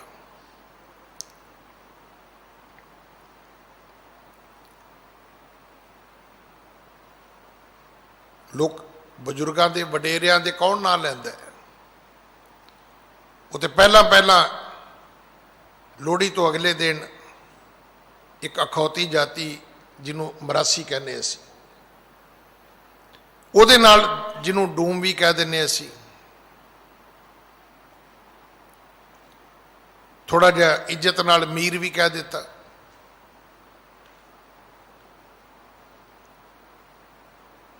ਉਹ ਲੋਕ ਘਰਾਂ ਵਿੱਚ ਆਉਂਦੇ ਹੁੰਦੇ ਸੀ ਕੁਛ ਨਾ ਕੁਛ ਮੰਗਣ ਵਾਸਤੇ, ਤੋਂ ਕਲਾਨ ਕਰਦੇ ਹੁੰਦੇ ਸੀ, ਉਹ ਪੀੜੀ ਗਾਉਂਦੇ ਹੁੰਦੇ ਸੀ ਵੀ ਤੁਹਾਡਾ ਦਾਦਾ ਕੌਣ ਸੀ, ਪੜਦਾਦਾ ਕੌਣ ਸੀ, ਪੜਦਾਦੇ ਦਾ ਪੜਦਾਦਾ ਕੌਣ ਸੀ, ਉਹਦਾ ਪੜਦਾਦਾ ਕੌਣ ਸੀ। ਹੁਣ ਕੋਈ ਨਹੀਂ ਗਾਉਂਦਾ, ਇਹ ਕੁਰਸੀਨਾਮਾ ਹੁਣ ਕੋਈ ਨਹੀਂ ਪੜਦਾ। ਇਸ ਕਰਕੇ ਭਾਈ, ਉਹ ਕੌਣ ਹੈ ਜਿਨੇ ਪਰਮੇਸ਼ਰ ਦਾ ਨਾਮ ਸਿਮਰਿਆ? ਕਿਨ ਜਪਿਓ ਗੁਰਮੰਤ? ਕੋਈ ਹੈ ਜਿਨੇ ਗੁਰੂ ਮੰਤਰ ਦਾ ਜਾਪ ਕੀਤਾ ਹੋਵੇ? ਮੂਲ ਮੰਤਰ ਦੇ ਰੂਪ ਵਿੱਚ, ਗੁਰੂ ਮੰਤਰ ਦੇ ਰੂਪ ਵਿੱਚ ਜਿਨੇ ਵਾਹਿਗੁਰੂ ਸਿਮਰਿਆ ਹੋਵੇ।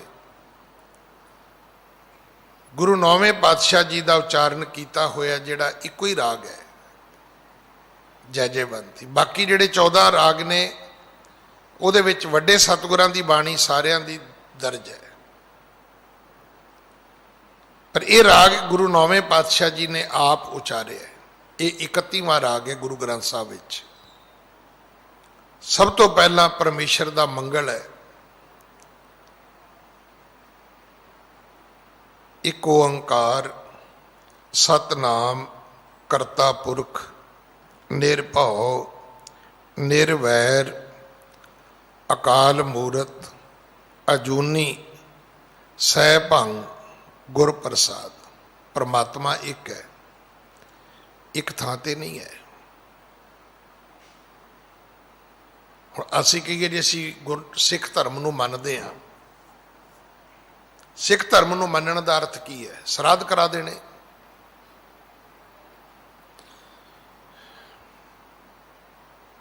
ਹੋਲੀਆਂ ਦੇ ਵਹਿਮ ਭਰਮ ਕਰ ਲੈਣੇ?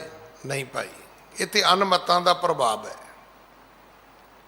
ਸਿੱਖ ਧਰਮ ਨੂੰ ਅਗਰ ਮੰਨਦੇ ਹੋ ਤੇ ਪਹਿਲਾਂ ਇਹ ਦੱਸੋ ਵੀ ਤੁਸੀਂ ਰੱਬ ਇੱਕ ਮੰਨਦੇ ਹੋ ਕਿ ਬਹੁਤੇ ਮੰਨਦੇ ਹੋ? ਇੱਕ ਮੰਨਦੇ ਆ। ਜੇ ਇੱਕ ਮੰਨਦੇ ਹੋ ਤੇ ਫਿਰ ਕੀ ਮੰਨਦੇ ਹੋ ਵੀ ਜਿਹੜਾ ਤੁਹਾਡਾ ਵਾਹਿਗੁਰੂ ਹੈ ਉਹੀ ਮੁਸਲਮਾਨਾਂ ਦਾ ਅੱਲਾ ਹੈ? ਨਹੀਂ ਨਹੀਂ ਨਹੀਂ ਗਿਆਨੀ ਜੀ, ਇਹ ਕਿੱਦਾਂ ਹੋ ਸਕਦਾ ਹੈ? ਉਹਨਾਂ ਦਾ ਅੱਲਾ ਹੋਰ ਹੈ। ਇਹਦਾ ਮਤਲਬ ਤੁਸੀਂ ਸਿੱਖ ਧਰਮ ਨੂੰ ਨਹੀਂ ਮੰਨਦੇ।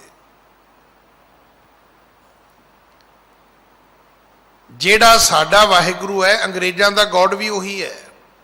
ਇਹਨੇ ਰੱਬ ਥੋੜਾ ਨੇ ਕਿ ਅੰਗਰੇਜ਼ਾਂ ਦਾ ਗੋਡ ਹੋਰ ਹੈ, ਮੁਸਲਮਾਨਾਂ ਦਾ ਅੱਲਾ ਹੋਰ ਹੈ, ਸਾਡਾ ਵਾਹਿਗੁਰੂ ਹੋਰ ਹੈ। ਨਹੀਂ, ਰੱਬ ਇੱਕੋ ਹੀ ਹੈ।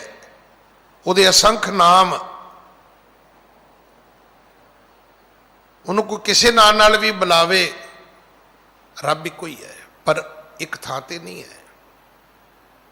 ਹੁਣ ਇਸੇ ਗੱਲ ਦਾ ਝਗੜਾ ਲੜੀ ਜਾਂਦੇ ਆ। ਉਹ ਕਹਿੰਦੇ ਚਰਚ ਵਿੱਚ ਹੈ, ਅਸੀਂ ਕਹਿੰਦੇ ਗੁਰਦੁਆਰੇ 'ਚ ਹੈ। ਮੁਸਲਮਾਨ ਕਹਿੰਦੇ ਨਹੀਂ ਨਹੀਂ, ਉਹ ਤੇ ਮਸਜਿਦ ਵਿੱਚ ਹੈ। ਨਹੀਂ ਭਾਈ, ਰੱਬ ਸਾਰੀਆਂ ਥਾਵਾਂ ਤੇ ਹੈ। ਕੋਈ ਥਾਂ ਐਸੀ, ਕੋਈ ਧਰਤੀ ਐਸੀ ਨਹੀਂ ਹੈ। ਇਹ ਧਰਤੀ ਥਾਪ ਰੱਖੀ ਧਰਮਸ਼ਾਲ, ਇਹ ਸਾਰੀ ਰੱਬ ਦੀ ਧਰਤੀ ਹੈ। ਬਸ ਗਲਤੀ ਇੱਥੇ ਹੋ ਗਈ, ਕਬੀਰ ਧਰਤੀ ਸਾਧ ਕੀ ਤਸਕਰ ਬੈਠੇ ਗਾਹੇ।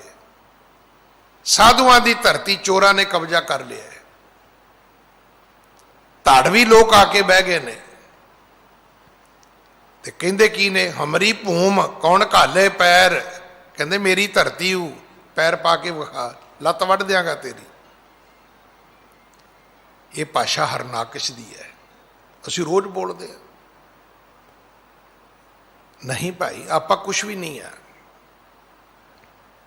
ਹਰਨਾਕਸ਼ ਵੀ ਉਹਨਾਂ ਚਿਰ ਹੀ ਰਿਹਾ ਜਿੰਨਾ ਚਿਰ ਰੱਬ ਨੇ ਇੱਥੇ ਰੱਖਿਆ। ਜਿੱਦਣ ਨਹੀਂ ਸੂਟ ਕੀਤਾ ਉਦੋਂ ਪਾੜ ਪੂੜ ਕੇ ਸੁੱਟ ਦਿੱਤਾ ਉਹਨੇ। ਨਖੀ ਮਦਾਰਿਆ, ਆਪਣੀਆਂ ਨੌਂਦਰਾਂ ਨਾਲ ਖਿਲਾਰਿਆ ਉਹਨੂੰ। ਫਿਰ ਉਹਦੇ ਲਈ ਚਾਕੂ ਕਰਦ ਦੀ ਲੋੜ ਨਹੀਂ ਪਈ।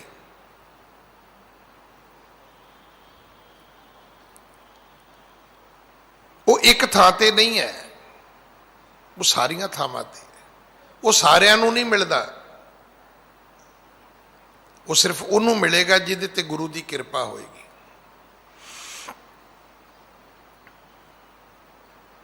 ਤੇ ਗੁਰੂ ਦੀ ਕਿਰਪਾ ਵਾਸਤੇ ਅਸੀਂ ਯਤਨ ਹੀ ਨਹੀਂ ਕਰਦੇ। ਪਹਿਲੀ ਗੱਲ ਤੇ ਗੁਰੂ ਵਾਸਤੇ ਹੀ ਨਹੀਂ ਕਰਦੇ।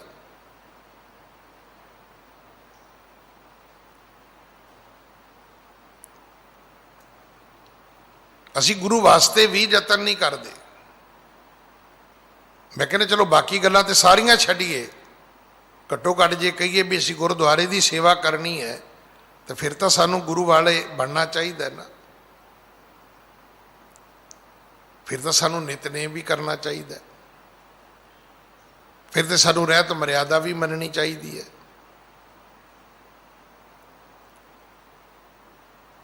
ਜਿੱਥੋਂ ਕੋਈ ਅਸੀਂ ਆਪਣੀ ਦੁਨਿਆਵੀ ਕਾਂਖਾ ਪੂਰੀ ਕਰਨੀ ਹੈ,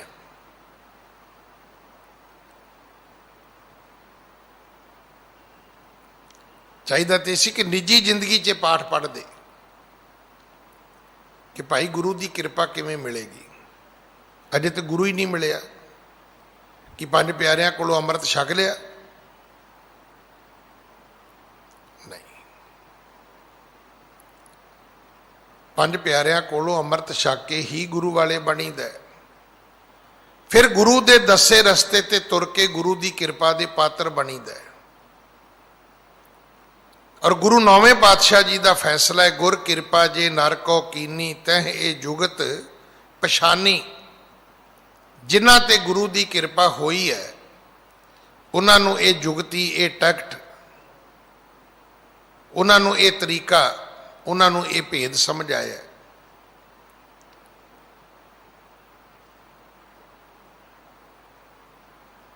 ਕਿਹੜਾ ਕਿ ਜੋ ਨਰ ਦੁੱਖ ਮੈਂ ਦੁੱਖ ਨਹੀਂ ਮਾਨੈ। ਦੁੱਖ ਹੈ ਪਰ ਬੰਦਾ ਦੁਖੀ ਨਹੀਂ ਹੈ। ਸੁਖ ਸਨੇ, ਸੁਖ ਦਾ ਮੋਹ ਕੋਈ ਨਹੀਂ ਹੈ। ਭੈ ਨਹੀਂ ਜਾ ਕੇ, ਉਹਨੂੰ ਕਿਸੇ ਦਾ ਡਰ ਨਹੀਂ ਹੈ। ਅਸੀਂ ਦੋ ਹੀ ਕੰਮ ਕਰਦੇ, ਜਾਂ ਡਰੀ ਜਾਂਦੇ ਜਾਂ ਦੂਜੇ ਨੂੰ ਡਰਾਈ ਜਾਂਦੇ ਆ। ਥ੍ਰੈਟ ਕਰਨ ਲੱਗਿਆ ਮਿੰਟ ਮਾਰਦੇ ਸੀ ਅਗਲੇ ਨੂੰ, ਮੈਂ ਇਹ ਕਰ ਦਿਆਂਗਾ, ਮੈਂ ਇੰਜ ਕਰ ਦਿਆਂਗਾ, ਮੈਂ ਉਹ ਕਰ ਦਿਆਂਗਾ। ਉਹ ਭਾਈ ਤੂੰ ਸਾਹ ਲੈ ਲੈ, ਇੰਨਾ ਹੀ ਬਹੁਤ ਹੈ। ਮੈਂ ਤਾਂ ਭਾਈ ਪਿੰਦਰਪਾਲ ਸਿੰਘ ਨੂੰ ਕਹਿ ਰਿਹਾ ਸੀ ਵੀ ਆਪਾਂ ਤੇ ਕਥਾ ਕਰਦੇ ਕਰਦੇ ਹੀ ਗੱਲ ਸਮਝ ਹੀ ਨਹੀਂ ਪਾਏ ਵੀ ਹਮ ਆਦਮੀ ਹਾਂ ਇੱਕਦਮੀ। ਇਹ ਤਾਂ ਆਕਸੀਜਨ ਦੇ ਸਿਲੰਡਰ ਨੇ ਦੱਸਿਆ ਵੀ ਬੰਦਿਆ ਤੇਰੀ ਔਕਾਤ ਕੀ ਹੈ। ਗੁਰੂ ਨੌਵੇਂ ਪਾਤਸ਼ਾਹ ਦੀ ਬਾਣੀ ਪੜ੍ਹੋ ਤੇ ਸਤਿਗੁਰੂ ਕਹਿੰਦੇ ਔਰੇ ਜੈਸੇ ਗਾਤ ਹੈ। ਉਹ ਮੀਂਹ ਪਵੇ ਤੇ ਗੜੇ ਡਿੱਗਦੇ ਨੇ, ਉਹ ਜਿਹੜੇ ਬਰਫ਼ ਦੇ ਗੋਲੇ ਡਿੱਗਦੇ ਨੇ। ਕਹਿੰਦੇ ਉਸ ਔਰੇ ਦੀ ਉਮਰ ਪਤਾ ਕਿੰਨੀ ਹੈ? ਕਈ ਤਾਂ ਡਿੱਗਦੇ ਡਿੱਗਦੇ ਖੁਰ ਜਾਂਦੇ ਨੇ। ਕਹਿੰਦੇ ਇੰਨੀ ਕਿਤੇ ਤੇਰੀ ਔਕਾਤ ਹੈ, ਗੱਲਾਂ ਤੂੰ ਕਿੰਨੀਆਂ ਵੱਡੀਆਂ ਕਰਦਾ ਰੋਜ਼ ਬਈ।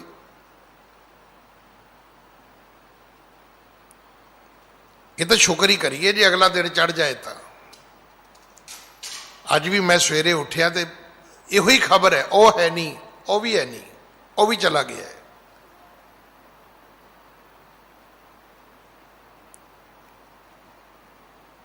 ਕੀ ਗਰੰਟੀ ਹੈ ਕਿ ਕੱਲ ਤੱਕ ਆਪਾਂ ਰਵਾਂਗੇ?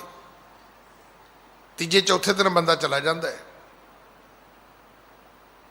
ਆਪਾਂ ਨੂੰ ਡਰਨਾ ਚਾਹੀਦਾ ਹੈ, ਆਪਾਂ ਡਰਦੇ ਹੀ ਨਹੀਂ। ਅਜੇ ਵੀ ਇੰਨਾ ਉੱਚੀ ਬੋਲਦੇ ਅਸੀਂ। ਆਓ ਗੁਰੂ ਦੀ ਕਿਰਪਾ ਦੇ ਬਾਰੇ ਯਤਨ ਕਰੀਏ। ਪਹਿਲਾਂ ਗੁਰੂ ਵਾਲੇ ਬਣੀਏ, ਫਿਰ ਗੁਰੂ ਦੀ ਕਿਰਪਾ ਲਈ ਕੋਸ਼ਿਸ਼ ਕਰੀਏ। ਤੇ ਗੁਰੂ ਦੀ ਕਿਰਪਾ ਤੇ ਗੁਰੂ ਦੀ ਖੁਸ਼ੀ ਵਿੱਚ ਹੀ ਹੋਏਗੀ ਭਾਈ। ਤੇ ਗੁਰੂ ਦੀ ਖੁਸ਼ੀ ਗੁਰੂ ਦੇ ਆਖੇ ਲੱਗ ਕੇ ਹੋਏਗੀ, ਗੁਰੂ ਦੇ ਬਚਨ ਮੰਨ ਕੇ ਹੋਏਗੀ, ਗੁਰੂ ਦੀ ਦਸੀ ਟਹਿਲ ਕਮਾ ਕੇ ਹੋਏਗੀ। ਗੁਰ ਕਹਿਆ ਸਾਕਾਰ ਕਮਾਵੋ, ਇਹ ਉਪਦੇਸ਼ ਹੈ। ਅੱਜ ਉਹਨਾਂ ਗੁਰਸਿੱਖਾਂ ਨੂੰ ਨਮਸਕਾਰ ਹੈ ਜਿਹੜੇ ਗੁਰਦੁਆਰੇ ਦੇ ਬਾਹਰ ਰੇਲਿੰਗ ਦੇ ਨਾਲ ਆਕਸੀਜਨ ਲਾ ਕੇ ਬੈਠੇ ਨੇ। ਅੱਜ ਉਸ ਗੁਰਸਿੱਖ ਨੂੰ ਵੀ ਨਮਸਕਾਰ ਹੈ। ਨਿਊ ਜਰਸੀ ਤੋਂ ਥੋੜੇ ਦਿਨ ਪਹਿਲਾਂ ਉਹਨੇ ਖੁਦ ਪਹੁੰਚ ਕੀਤੀ ਹੈ। ਦਿੱਲੀ ਕਮੇਟੀ ਕੋਲੋਂ ਉਹਨੇ ਪੱਤਰ ਮੰਗਿਆ ਕਿ ਮੈਨੂੰ ਇਜਾਜ਼ਤ ਦਿੱਤੀ ਜਾਏ ਸ਼ਿਪਮੈਂਟ ਕਰਾਉਣ ਵਾਸਤੇ। ਲੀਗਲ ਪ੍ਰੋਸੈਸ ਹੈ। ਤੇ ਤੇ ਮੈਂ ਸੁਣ ਕੇ ਹੈਰਾਨ ਸੀ। ਕਹਿੰਦਾ ਮੈਂ ਗੱਡੀ ਖੁਦ ਭਜਾਈ, ਲੇਟ ਹੋ ਗਿਆ। ਏਅਰਪੋਰਟ ਵਾਲੇ ਬੰਦਿਆਂ ਨੇ ਕਿਹਾ ਨਹੀਂ ਤੁਸੀਂ ਲੇਟ ਹੋ। ਕਹਿੰਦਾ ਮੈਂ ਜਦੋਂ ਉਹਨਾਂ ਨੂੰ ਦੱਸਿਆ ਵੀ ਜਦੋਂ ਤੁਹਾਡੇ ਮੁਲਕਾਂ ਵਿੱਚ ਮੁਸੀਬਤ ਆਈ ਸੀ ਤੇ ਮੈਂ ਇਹ ਇੰਸਟਰੂਮੈਂਟ ਉੱਥੇ ਵੀ ਘੱਲੇ ਸੀ, ਤੇ ਫਿਰ ਉਹ ਕਹਿੰਦਾ ਓਕੇ ਓਕੇ ਕਰਕੇ ਭੱਜੇ ਨਾਲ ਮੇਰੇ। ਰਾਤੀ 100 ਮਸ਼ੀਨਾਂ ਭੇਜੀਆਂ ਨੇ ਸਿੱਖ ਨੇ ਆਕਸੀਜਨ ਜਨਰੇਟ ਕਰਨ ਵਾਲੀਆਂ। ਮੈਂ ਸਭ ਨੂੰ ਬੇਨਤੀ ਕਰਾਂਗਾ, ਬਚੋ ਅੱਜ ਉਹਨਾਂ ਲੋਕਾਂ ਤੋਂ। ਮੈਂ ਨਾ ਸੁਣਦਾ ਹੁੰਦਾ ਸੀ ਛੋਟੇ ਹੁੰਦਿਆਂ ਵੀ ਕਿਤੇ ਫਲੱਡ ਆ ਗਿਆ, ਕਿਤੇ ਭੁਚਾਲ ਆ ਗਿਆ, ਕਿਤੇ ਕੋਈ ਆਪਦਾ ਆ ਗਈ, ਤੇ ਉੱਥੋਂ ਦੇ ਗਵਰਨਰ ਨੇ, ਹਿੰਦੁਸਤਾਨ ਦੇ ਪ੍ਰਧਾਨ ਮੰਤਰੀ ਨੇ ਆਪਣਾ ਹਵਾਈ ਸਰਵੇਖਣ ਕੀਤਾ ਜਹਾਜ਼ ਵਿੱਚ ਬਹਿ ਕੇ। ਅੱਗੇ ਹਵਾਈ ਸਰਵੇਖਣ ਹੁੰਦਾ ਸੀ, ਹੁਣ ਹਵਾਈ ਸੇਵਾ ਹੋ ਰਹੀ ਹੈ। ਥੱਲੇ ਕੁਝ ਵੀ ਨਹੀਂ ਹੈ। ਲੱਖਾਂ ਮਸ਼ੀਨਾਂ ਵੰਡਤੀਆਂ ਜੀ, ਲੱਖਾਂ ਸਿਲੰਡਰ ਵੰਡਤੇ ਜੀ। ਉਹ ਕਿਹਨੂੰ ਵੰਡੇ ਜੀ?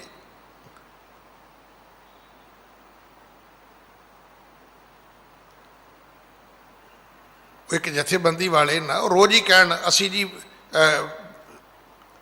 ਬੱਚਿਆਂ ਨੂੰ ਪੜ੍ਹਾਉਂਦੇ ਆ ਜੀ। ਪਤਾ ਨਹੀਂ ਮੇਰੇ ਕਿੰਨੇ ਰਿਸ਼ਤੇਦਾਰ ਹੋਣਗੇ, ਕਿੰਨੇ ਵਾਕਬ ਹੋਣਗੇ। ਮੈਂ ਸਭ ਨੂੰ ਕਿਹਾ, ਮੈਂ ਕਿਹਾ ਪੈਸੇ ਨਾ ਭੇਜਿਓ ਜੀ। ਮੈਂ ਉਹਨਾਂ ਨੂੰ ਵੀ ਕਿਹਾ, ਮੈਂ ਕਿਹਾ ਤੁਸੀਂ ਮੈਨੂੰ 5 ਬੰਦੇ ਧਰਤੀ ਤੇ ਬੱਚੇ ਗਿਣ ਦਿਓ ਜਿਨ੍ਹਾਂ ਨੂੰ ਤੁਸੀਂ ਫ੍ਰੀ ਪੜ੍ਹਾਉਂਦੇ ਹੋ। ਫੀਸ ਪੂਰੀ ਲਵੋ ਤੇ ਨਾਲ ਕਲੈਕਸ਼ਨ ਕਰੋ। ਇਹ ਪਾਪ ਹੈ। ਮੈਂ ਅੱਜ ਵੀ ਬੇਨਤੀ ਕਰਨੀ ਚਾਹੁੰਦਾ ਉਹਨਾਂ ਵੀਰਾਂ ਨੂੰ ਵੀ ਕਿ ਤੁਹਾਨੂੰ ਵੀ ਪਾਪ ਲੱਗੇਗਾ ਜੇ ਤੁਸੀਂ ਇੱਕ ਵੇਟਿੰਗ 'ਚ ਘਰ ਸਿਲੰਡਰ ਆਪਣੇ ਰੱਖ ਲਿਆ ਕਿ ਜੇ ਮੈਨੂੰ ਕੁਝ ਹੋ ਗਿਆ ਤੇ ਫਿਰ ਨਾ, ਤੈਨੂੰ ਕੁਝ ਨਹੀਂ ਹੋਏਗਾ। ਤੂੰ ਆਪਣੇ ਗੁਆਂਢੀ ਨੂੰ ਦੇ ਦੇ ਜਿਹਨੂੰ ਹੋਇਆ ਹੈ, ਉਹ ਬਚ ਜਾਏਗਾ। ਤੇਰੇ ਘਰ ਸਿਲੰਡਰ ਨੇ ਰੋਟੀ ਨਹੀਂ ਪਕਾਉਣੀ। ਨਾ ਸਟੋਰੇਜ ਕਰੋ, ਅੱਜ ਕਿਸੇ ਦੀ ਜ਼ਿੰਦਗੀ ਬਚ ਲੈਣ ਦਿਓ। ਸਾਰਿਆਂ ਥੋੜਾ ਮਰ ਜਾਣਾ ਹੈ, ਨਹੀਂ ਮਰਨਾ। ਮਰੇਗਾ ਉਹ ਸਿਰਫ ਜਿਹਦੀ ਆਈ ਹੈ, ਉਹ ਆਪਣੀ ਆਈ ਨਾਲ ਮਰ ਜਾਏ। ਪਰ ਮੈਂ ਫਿਰ ਬੇਨਤੀ ਕਰਾਂ, ਅੱਗ ਬੁਝਾਉਣ ਵਾਲਿਆਂ 'ਚ ਸਾਡਾ ਨਾਂ ਹੋਣਾ ਚਾਹੀਦਾ। ਦਵਾਈ ਦਈਏ, ਔਰ ਪ੍ਰਸ਼ਾਦਾ ਦਈਏ, ਆਕਸੀਜਨ ਸਿਲੰਡਰ ਦਈਏ, ਆਕਸੀਜਨ ਜਨਰੇਟ ਕਰਨ ਵਾਲੀ ਮਸ਼ੀਨ ਦਈਏ। ਦਿੱਲੀ ਕਮੇਟੀ ਗੁਰਦੁਆਰਾ ਰਕਾਬਗੰਜ ਸਾਹਿਬ ਭਾਈ ਲੱਖੀ ਸ਼ਾਹ ਵਣਜਾਰਾ ਹਾਲ ਵਿੱਚ ਪ੍ਰਬੰਧ ਕਰ ਰਹੀ ਹੈ। ਬੈੱਡ ਲੱਗਣੇ ਸ਼ੁਰੂ ਹੋ ਗਏ ਨੇ, ਮਸ਼ੀਨਾਂ ਚੱਲ ਪਈਆਂ ਨੇ।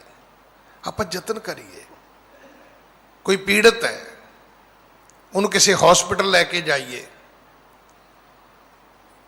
ਅੱਜ ਜਦੋਂ ਇਹ ਪੋਸਟਰ ਪੜ੍ਹੀਦਾ ਹੈ ਨਾ ਵੀ ਜਿੱਥੇ ਸਰਕਾਰ ਨਹੀਂ ਮਿਲੇਗੀ ਉੱਥੇ ਸਰਦਾਰ ਮਿਲੇਗਾ, ਕਿੰਨਾ ਮਾਣ ਵੱਧਦਾ ਹੈ ਤੁਹਾਡਾ ਕਿ ਲੋਕ ਇਸ ਕਦਰ ਤੁਹਾਨੂੰ ਵੇਖਦੇ ਨੇ ਕਿ ਸਰਕਾਰ ਆਏ ਨਾ ਆਏ ਸਰਦਾਰ ਜ਼ਰੂਰ ਆਏਗਾ, ਭਾਵੇਂ ਪ੍ਰਸ਼ਾਦਾ ਲੈ ਕੇ ਹੀ ਆਵੇ। ਦੌੜੋ, ਯਤਨ ਕਰੋ, ਕਿਸੇ ਭੁੱਖੇ ਨੂੰ ਰੋਟੀ ਦੇ ਦਿਓ, ਕਿਸੇ ਨੂੰ ਆਕਸੀਜਨ ਪਹੁੰਚਾ ਦਿਓ। ਮੈਂ ਦੁਨੀਆ ਭਰ ਦੇ ਸਿੱਖਾਂ ਨੂੰ ਬੇਨਤੀ ਕਰਾਂਗਾ, ਨਾ ਪੈਸੇ ਰੱਖੋ ਸੰਭਾਲ ਕੇ। ਆਪਾਂ ਚਲੇ ਗਏ ਤੇ ਕਿਸੇ ਕੰਮ ਨਹੀਂ ਆਉਣੇ, ਇਹ ਕਿਸੇ ਕੰਮ ਨਹੀਂ ਆਉਣੇ। ਜਿਉਂਦੇ ਰਹੇ ਤੇ ਹੋਰ ਕਮਾ ਲਵਾਂਗੇ।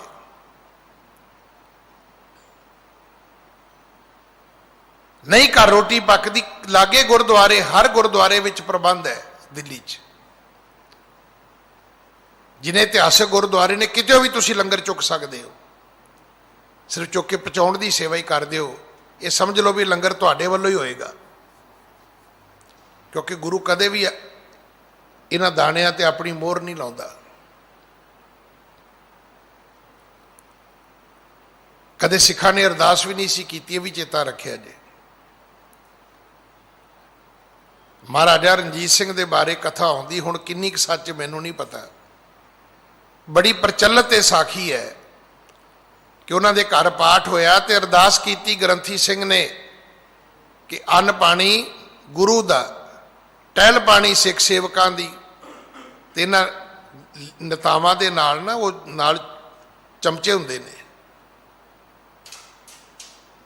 ਉਹ ਖਾਲੀ ਥਾਲੀ 'ਚ ਵੀ ਤੁਰੇ ਫਿਰਦੇ ਨੇ। ਉਹਨਾਂ ਨੇ ਜਾ ਕੇ ਮਹਾਰਾਜੇ ਨੂੰ ਚੁੱਕ ਦਿੱਤਾ, ਤੁਹਾਡਾ ਤੇ ਨਾਂ ਹੀ ਨਹੀਂ ਲਿਆ ਜੀ ਕਿਸੇ ਨੇ। ਤੇ ਜਦੋਂ ਮਹਾਰਾਜੇ ਨੂੰ ਭਾਈ ਸਾਹਿਬ ਨੇ ਸਮਝਾਇਆ, ਆਖਿਆ ਜੀ ਅੰਨ ਪਾਣੀ ਤੁਹਾਡਾ ਹੈ? ਕਹਿੰਦਾ ਜੀ ਨਹੀਂ। ਮਹਾਰਾਜਾ ਰਣਜੀਤ ਸਿੰਘ ਤੇ ਬੜੀ ਮਹਾਰਾਜ ਦੀ ਕਿਰਪਾ ਸੀ। ਔਗਣ ਵੀ ਹੋਣਗੇ, ਪਰ ਇੱਕ ਪੱਖ ਸਿੱਖੀ ਦਾ ਉਹਦੇ 'ਤੇ ਬਹੁਤ ਵੱਡਾ ਸੀ, ਕਿਉਂਕਿ ਮੈਂ ਤੇ ਖੁਦ ਇਹ ਮੰਨਦਾ ਵੀ ਉਹ ਗ੍ਰੰਥੀ ਨਹੀਂ ਸੀ ਗੁਰਦੁਆਰੇ ਦਾ, ਉਹ ਇੱਕ ਰਾਜਾ ਸੀ।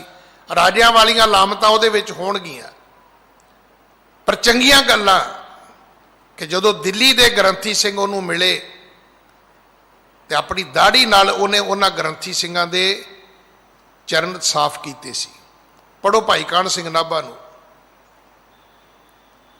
ਅੱਜ ਅਸੀਂ ਗ੍ਰੰਥੀ ਦੀ ਬੇਇੱਜ਼ਤੀ ਕਰਨੀ, ਉਹਦੇ ਲਈ ਮਾੜਾ ਬੋਲਣਾ, ਅਸੀਂ ਆਪਣਾ ਹੰਕਾਰ ਸਮਝਦੇ ਹਾਂ, ਕਿਉਂਕਿ ਅਸੀਂ ਉਹਨੂੰ ਆਪਣਾ ਮੁਲਾਜ਼ਮ ਸਮਝਦੇ ਹਾਂ। ਨਹੀਂ, ਗੁਰੂ ਕਾ ਵਜ਼ੀਰ ਮਹਾਰਾਜਾ ਰਣਜੀਤ ਸਿੰਘ ਨੇ ਦਾੜੀ ਨਾਲ ਉਹਨਾਂ ਦੇ ਚਰਨ ਸਾਫ਼ ਕੀਤੇ ਸੀ। ਪੜੋ ਭਾਈ ਕਾਹਨ ਸਿੰਘ ਨਾਭਾ। ਅਗਰ ਗ੍ਰੰਥੀ ਵਿੱਚ ਕੋਈ ਔਗਣ ਹੈ, ਇਹ ਉਹਦਾ ਨਿੱਜੀ ਦੋਸ਼ ਹੈ, ਪਰ ਸਾਡੇ ਕੋਲ ਰਿਸਪੈਕਟਡ ਪੋਸਟ ਹੈ। ਗੁਰੂ ਤੋਂ ਬਾਅਦ ਗੁਰੂ ਕਾ ਵਜ਼ੀਰ ਆਉਂਦਾ ਹੈ। ਅਗਰ ਸਾਨੂੰ ਲੱਗਦਾ ਹੈ ਕਿ ਸਾਨੂੰ ਕੋਈ ਗੱਲ ਕਹਿਣੀ ਚਾਹੀਦੀ, ਬਿਲਕੁਲ ਕਹਿਣੀ ਚਾਹੀਦੀ ਹੈ, ਪਰ ਉਹਦਾ ਤਰੀਕਾ ਹੋਰ ਹੋਣਾ ਚਾਹੀਦਾ ਹੈ, ਅੱਛਾ ਤਰੀਕਾ ਹੋਣਾ ਚਾਹੀਦਾ ਹੈ। ਸਾਡਾ ਇੱਕ ਦੂਜੇ ਨਾਲ ਸਨਮਾਨ ਹੋਣਾ ਚਾਹੀਦਾ ਹੈ।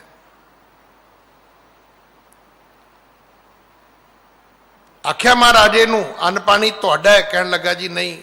ਤੇ ਟਹਿਲ ਪਾਣੀ ਤੁਸੀਂ ਕਹਿੰਦੇ ਕੀਤਾ ਨਹੀਂ, ਨਾ ਤੁਸੀਂ ਪ੍ਰਸ਼ਾਦਾ ਛਕਾਇਆ, ਨਾ ਤੁਹਾਡੀਆਂ ਮਹਾਰਾਣੀਆਂ ਨੇ ਛਕਾਇਆ। ਕਹਿੰਦੇ ਫਿਰ ਉਹਨੇ ਦੁਬਾਰਾ ਫਿਰ ਪ੍ਰਸ਼ਾਦਾ ਆਪ ਤਿਆਰ ਕੀਤਾ।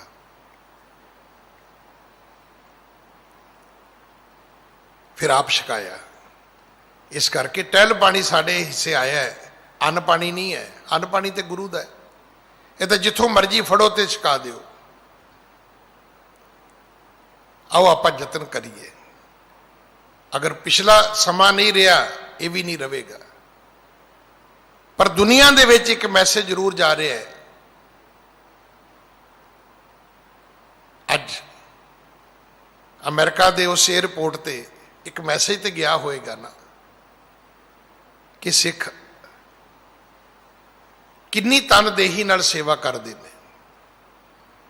ਉਸ ਵੀਰ ਨੇ ਡਰਾਈਵਰ ਨਹੀਂ ਉਡੀਕਿਆ, ਆਪ ਗੱਡੀ ਭਜਾਈ ਹੈ, ਆਪ ਏਅਰਪੋਰਟ ਪਹੁੰਚਿਆ, ਆਪ ਜਾ ਕੇ ਮਿੰਨਤਾਂ ਕੀਤੀਆਂ ਨੇ ਕਿ ਨਹੀਂ 24 ਘੰਟੇ ਹੋਰ ਲੇਟ ਹੋ ਜਾਏਗਾ, ਕਦੋਂ ਦੂਜੀ ਫਲਾਈਟ ਜਾਏਗੀ। ਮੈਂ ਤਾਂ ਰੋਜ਼ ਬੇਨਤੀ ਕਰਦਾ, ਆਪਾਂ ਇੱਥੇ ਆ ਜਾਈਏ ਕਿ ਮੈਂ ਤੁਹਾਡੇ ਤੋਂ ਵੱਧ ਸੇਵਾ ਕਰਾਂ, ਤੁਸੀਂ ਮੇਰੇ ਤੋਂ ਵੱਧ ਕਰੋ। ਆਪਾਂ ਨੂੰ ਇਹ ਪਾਠ ਪੜ੍ਹਨਾ ਚਾਹੀਦਾ ਹੈ। ਸਾਨੂੰ ਇੱਕ ਦੂਜੇ ਦਾ ਸਨਮਾਨ ਕਰਨਾ ਚਾਹੀਦਾ ਹੈ। ਦੁਨੀਆ ਕਵੇ ਆਪਸ ਮੇਂ ਹੈ ਸਕੇ ਬਰਾਦਰ, ਸਾਨੂੰ ਉਹ ਵਿਖਾਵਾ ਵੀ ਕਰਨਾ ਚਾਹੀਦਾ ਹੈ, ਉਹਦਾ ਪ੍ਰੈਕਟੀਕਲ ਵੀ ਵਿਖਾਉਣਾ ਚਾਹੀਦਾ ਹੈ। ਗੁਰੂ 9ਵੇਂ ਪਾਤਸ਼ਾਹ ਮਹਾਰਾਜ ਨੇ ਸ਼ਬਦ ਦੇ ਆਰੰਭ ਵਿੱਚ ਜਿਹੜਾ ਮੂਲ ਮੰਤਰ ਦਰਜ ਹੋਇਆ ਹੈ, ਉਹਦੇ ਵਿੱਚ ਸਮਝਾਇਆ ਵੀ ਰੱਬ ਇੱਕ ਨਹੀਂ ਹੈ, ਇੱਕ ਥਾਂ ਤੇ ਨਹੀਂ ਹੈ, ਸਾਰੀਆਂ ਥਾਵਾਂ ਤੇ ਹੈ, ਸਾਰਿਆਂ ਨੂੰ ਨਹੀਂ ਮਿਲਦਾ। ਇਹਦੇ ਨਹੀਂ ਅਰਥ ਵੀ ਸਾਰੀ ਥਾਵਾਂ ਤੇ ਹੈਗਾ ਤੇ ਜਦੋਂ ਜਾਓਗੇ ਮਿਲ ਜਾਏਗਾ, ਮਿਲੇਗਾ ਗੁਰੂ ਦੀ ਕਿਰਪਾ ਨਾਲ। ਤੇ ਗੁਰੂ ਦੀ ਕਿਰਪਾ ਹੋਏਗੀ ਜੇ ਗੁਰੂ ਦਾ ਬਚਨ ਮੰਨੋਗੇ ਤਾਂ। ਹੁਣ ਬਚਨ ਤੇ ਉਹੀ ਮੰਨੇ ਜਿਹਨੇ ਸੁਣਿਆ ਹੋਵੇ, ਜਿਹਨੇ ਸੁਣਿਆ ਹੀ ਨਹੀਂ ਉਹ ਮੰਨੇਗਾ ਕੀ।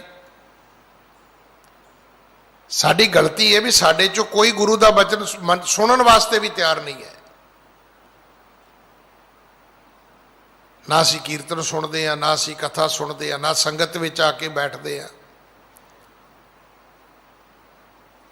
ਕਿਉਂਕਿ ਕਿਤੇ ਨਾ ਕਿਤੇ ਜਾ ਕੇ ਇਹ ਪ੍ਰਭਾਵ ਅਸੀਂ ਲੈ ਲਿਆ ਹੈ ਕਿ ਠੀਕ ਹੈ ਅਸੀਂ ਪਾਠ ਕਰਨ ਵਾਲੇ ਰੱਖ ਲਏ ਨੇ ਜੀ,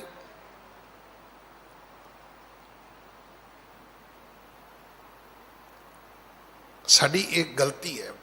ਸਿੱਖਾ ਪਾਠ ਤੂੰ ਆਪ ਕਰਨਾ ਹੈ, ਬਾਣੀ ਆਪ ਪੜ੍ਹਨੀ ਹੈ, ਅੰਮ੍ਰਿਤ ਤੂੰ ਆਪ ਛਕਣਾ ਹੈ, ਸੇਵਾ ਤੂੰ ਆਪ ਕਰਨੀ ਹੈ, ਦਸਵੰਧ ਆਪ ਕੱਢਣਾ ਹੈ, ਪਰ ਆਪਣੀ ਕਿਰਤ ਕਰਕੇ ਕੱਢਣਾ ਹੈ। ਉਹ ਨਹੀਂ ਵੀ ਦੂਜੇ ਦਾ ਮਾਲ ਚੁੱਕਿਆ ਤੇ ਦੂਜੇ ਨੂੰ ਟਿਕਾਤਾ। ਅਗਰ ਦੂਜਿਆਂ ਦਾ ਮਾਲ ਦੂਜਿਆਂ ਨੂੰ ਟਿਕਾਓਗੇ ਤਾਂ ਸ਼ਬਦ ਪੜ੍ਹ ਲੈਣਾ। ਇੱਕ ਸ਼ਬਦ ਆਉਂਦਾ ਹੈ, ਜੇ ਮੁਹਾਕਾ ਘਰ ਮੋਹ ਹੈ, घर मैं पितरी दे ते वड्डियां हथ दलाल के मुसफी ये करे। किसी दियां चीज़ां चुकियां ते घर दे पितरां नूं दे दित्तियां, तो जदों अगे गईयां, जदों मेरे वर्गे ने अपने बजुर्ग नूं भेजियां ते जिन्हां दियां चीज़ां सी उन्हां दे बजुर्ग भी उत्थे बैठे सी, उन्होंने कहा भी ये तो माल साडा है। तो माल जिथों बरामद होवे पहला चोर ही हुंदा है। सवाल ही नहीं कि मेरा मोटरसाइकिल चोरी किने कीता है। जिहदे घरों फड़िया गया पुलिस ने कहना पहला चोर ते तू है, वो कहेगा नहीं मैनू फलाना दे के गया है, साडे घर उहने खड़ा कीता है, वो चोर बाद विच है। चोरी का समान बजुर्गों लई दान करोगे तो बजुर्गों के घरों जो पितर लोग में समान फड़िया गया तो तुहाडे बजुर्गों भी लोगों ने चोर कहना है, क्योंकि बरामदगी उत्थों हुई है। इस करके सिख धर्म का असूल यह है कि नानक अगे सो मिले जे खट्टे घाले दे। दान वो करो जिहड़ा तुहाडी अपनी कमाई चो है, जिहड़ा तुहाडी अपनी किरत चो है, ठगी ठोरी चो नहीं है। उस परमात्मा का नाम सच्चा है, वही परमात्मा करता पुरख है, करन वाला भी वही है, पूरिया होया भी वही है। वो निरभव है, वो डरदा नहीं है। मत उन्होंने थ्रैट करिए असी, वो निर्वैर है, वो साडा दुश्मन नहीं है, वो साडे नाल कोई वैर नहीं करता। कोई सज़ा अगर सानू मिली है तो ये रब की दुश्मनी करके नहीं मिली, ये साड़ियाँ गलतियां करके मिली है। उहदी मूरत अकाल है, वो अकाल मूरत है, उहदी मूरत समय के प्रभाव तो मुक्त है। वो अजूनी है, वो जमदा ही नहीं है, वो सह भंग है, वो सुते प्रकाश है। गुरप्रसाद वो गुरु की कृपा नाल मिलता है। राम सिमर यह है तेरे काज है, सिर्फ वाहिगुरु का सिमरन कर, ये तेरे काम आएगा। माया को संग त्याग, इहदा संबंध सिर्फ गुजरान तक रख। गुजारा माया तो बिना नहीं होएगा, पर केवल माया पिछे जिंदगी जीनी ये मूर्खता है। जिंदगी विच माया होवे ये अकलमंदी है। तेरी जेब विच माया होवे ये अकलमंदी है, पर तू माया विच बंद हो जाए नहीं, ये गलती है। ये गलती नहीं करनी, ये साथ माया दे दा तू नहीं लेना। करना की है, प्रभु जू की शरण लाग, सिर्फ प्रभु की शरण विच जुड़। जगत सुख मान मिथ्या, झूठो सब साज है। जगत दे सुख सारे मिथ्या ने, झूठे ने। जिन्नी सौर समगरी है सब झूठी है। संसार भी झूठा है, समान भी झूठा है। सुपने जो धन पछाण, ये धन की है। जिवें सुपना है, कभी सुपना सच्चा हुंदा है? हाँ हुंदा है, पर जिन्ना चिर सुते रहोगे। ये मत सोचना भी सुपना झूठा हुंदा है। झूठा सुपना उन्हां दा जिहड़े जाग पए ने। जिहड़े सुपने विच ने वो तो रोंदे ही रहिंदे ने, लत्त टुट गई जी, लत्त टुट गई। कदों जागणगे तो फिर मंजी ते बह के वेखणगे भी नहीं मेरी लत्त तो ठीक है, ये तो सुपना सी। सुपने च राजे बन गए, कई हुक्म चढ़ाउणगे, उन्ना चिर चढ़ाउंदे रहणगे जिन्ना चिर सुपने च होणगे। उठणगे तो पता लगेगा भी दिहाड़ी भी करनी है, रक्षा चलावांगा तो रोटी मिलेगी। सुपनियां दे विचों रोटियां नहीं निकलदियां। सुपना झूठा है, पर सिर्फ उन्हां लई जिहड़े जागदे ने। सुत्तियां लई सुपना झूठा नहीं जे हुंदा, ये भुलेखा ना पालना।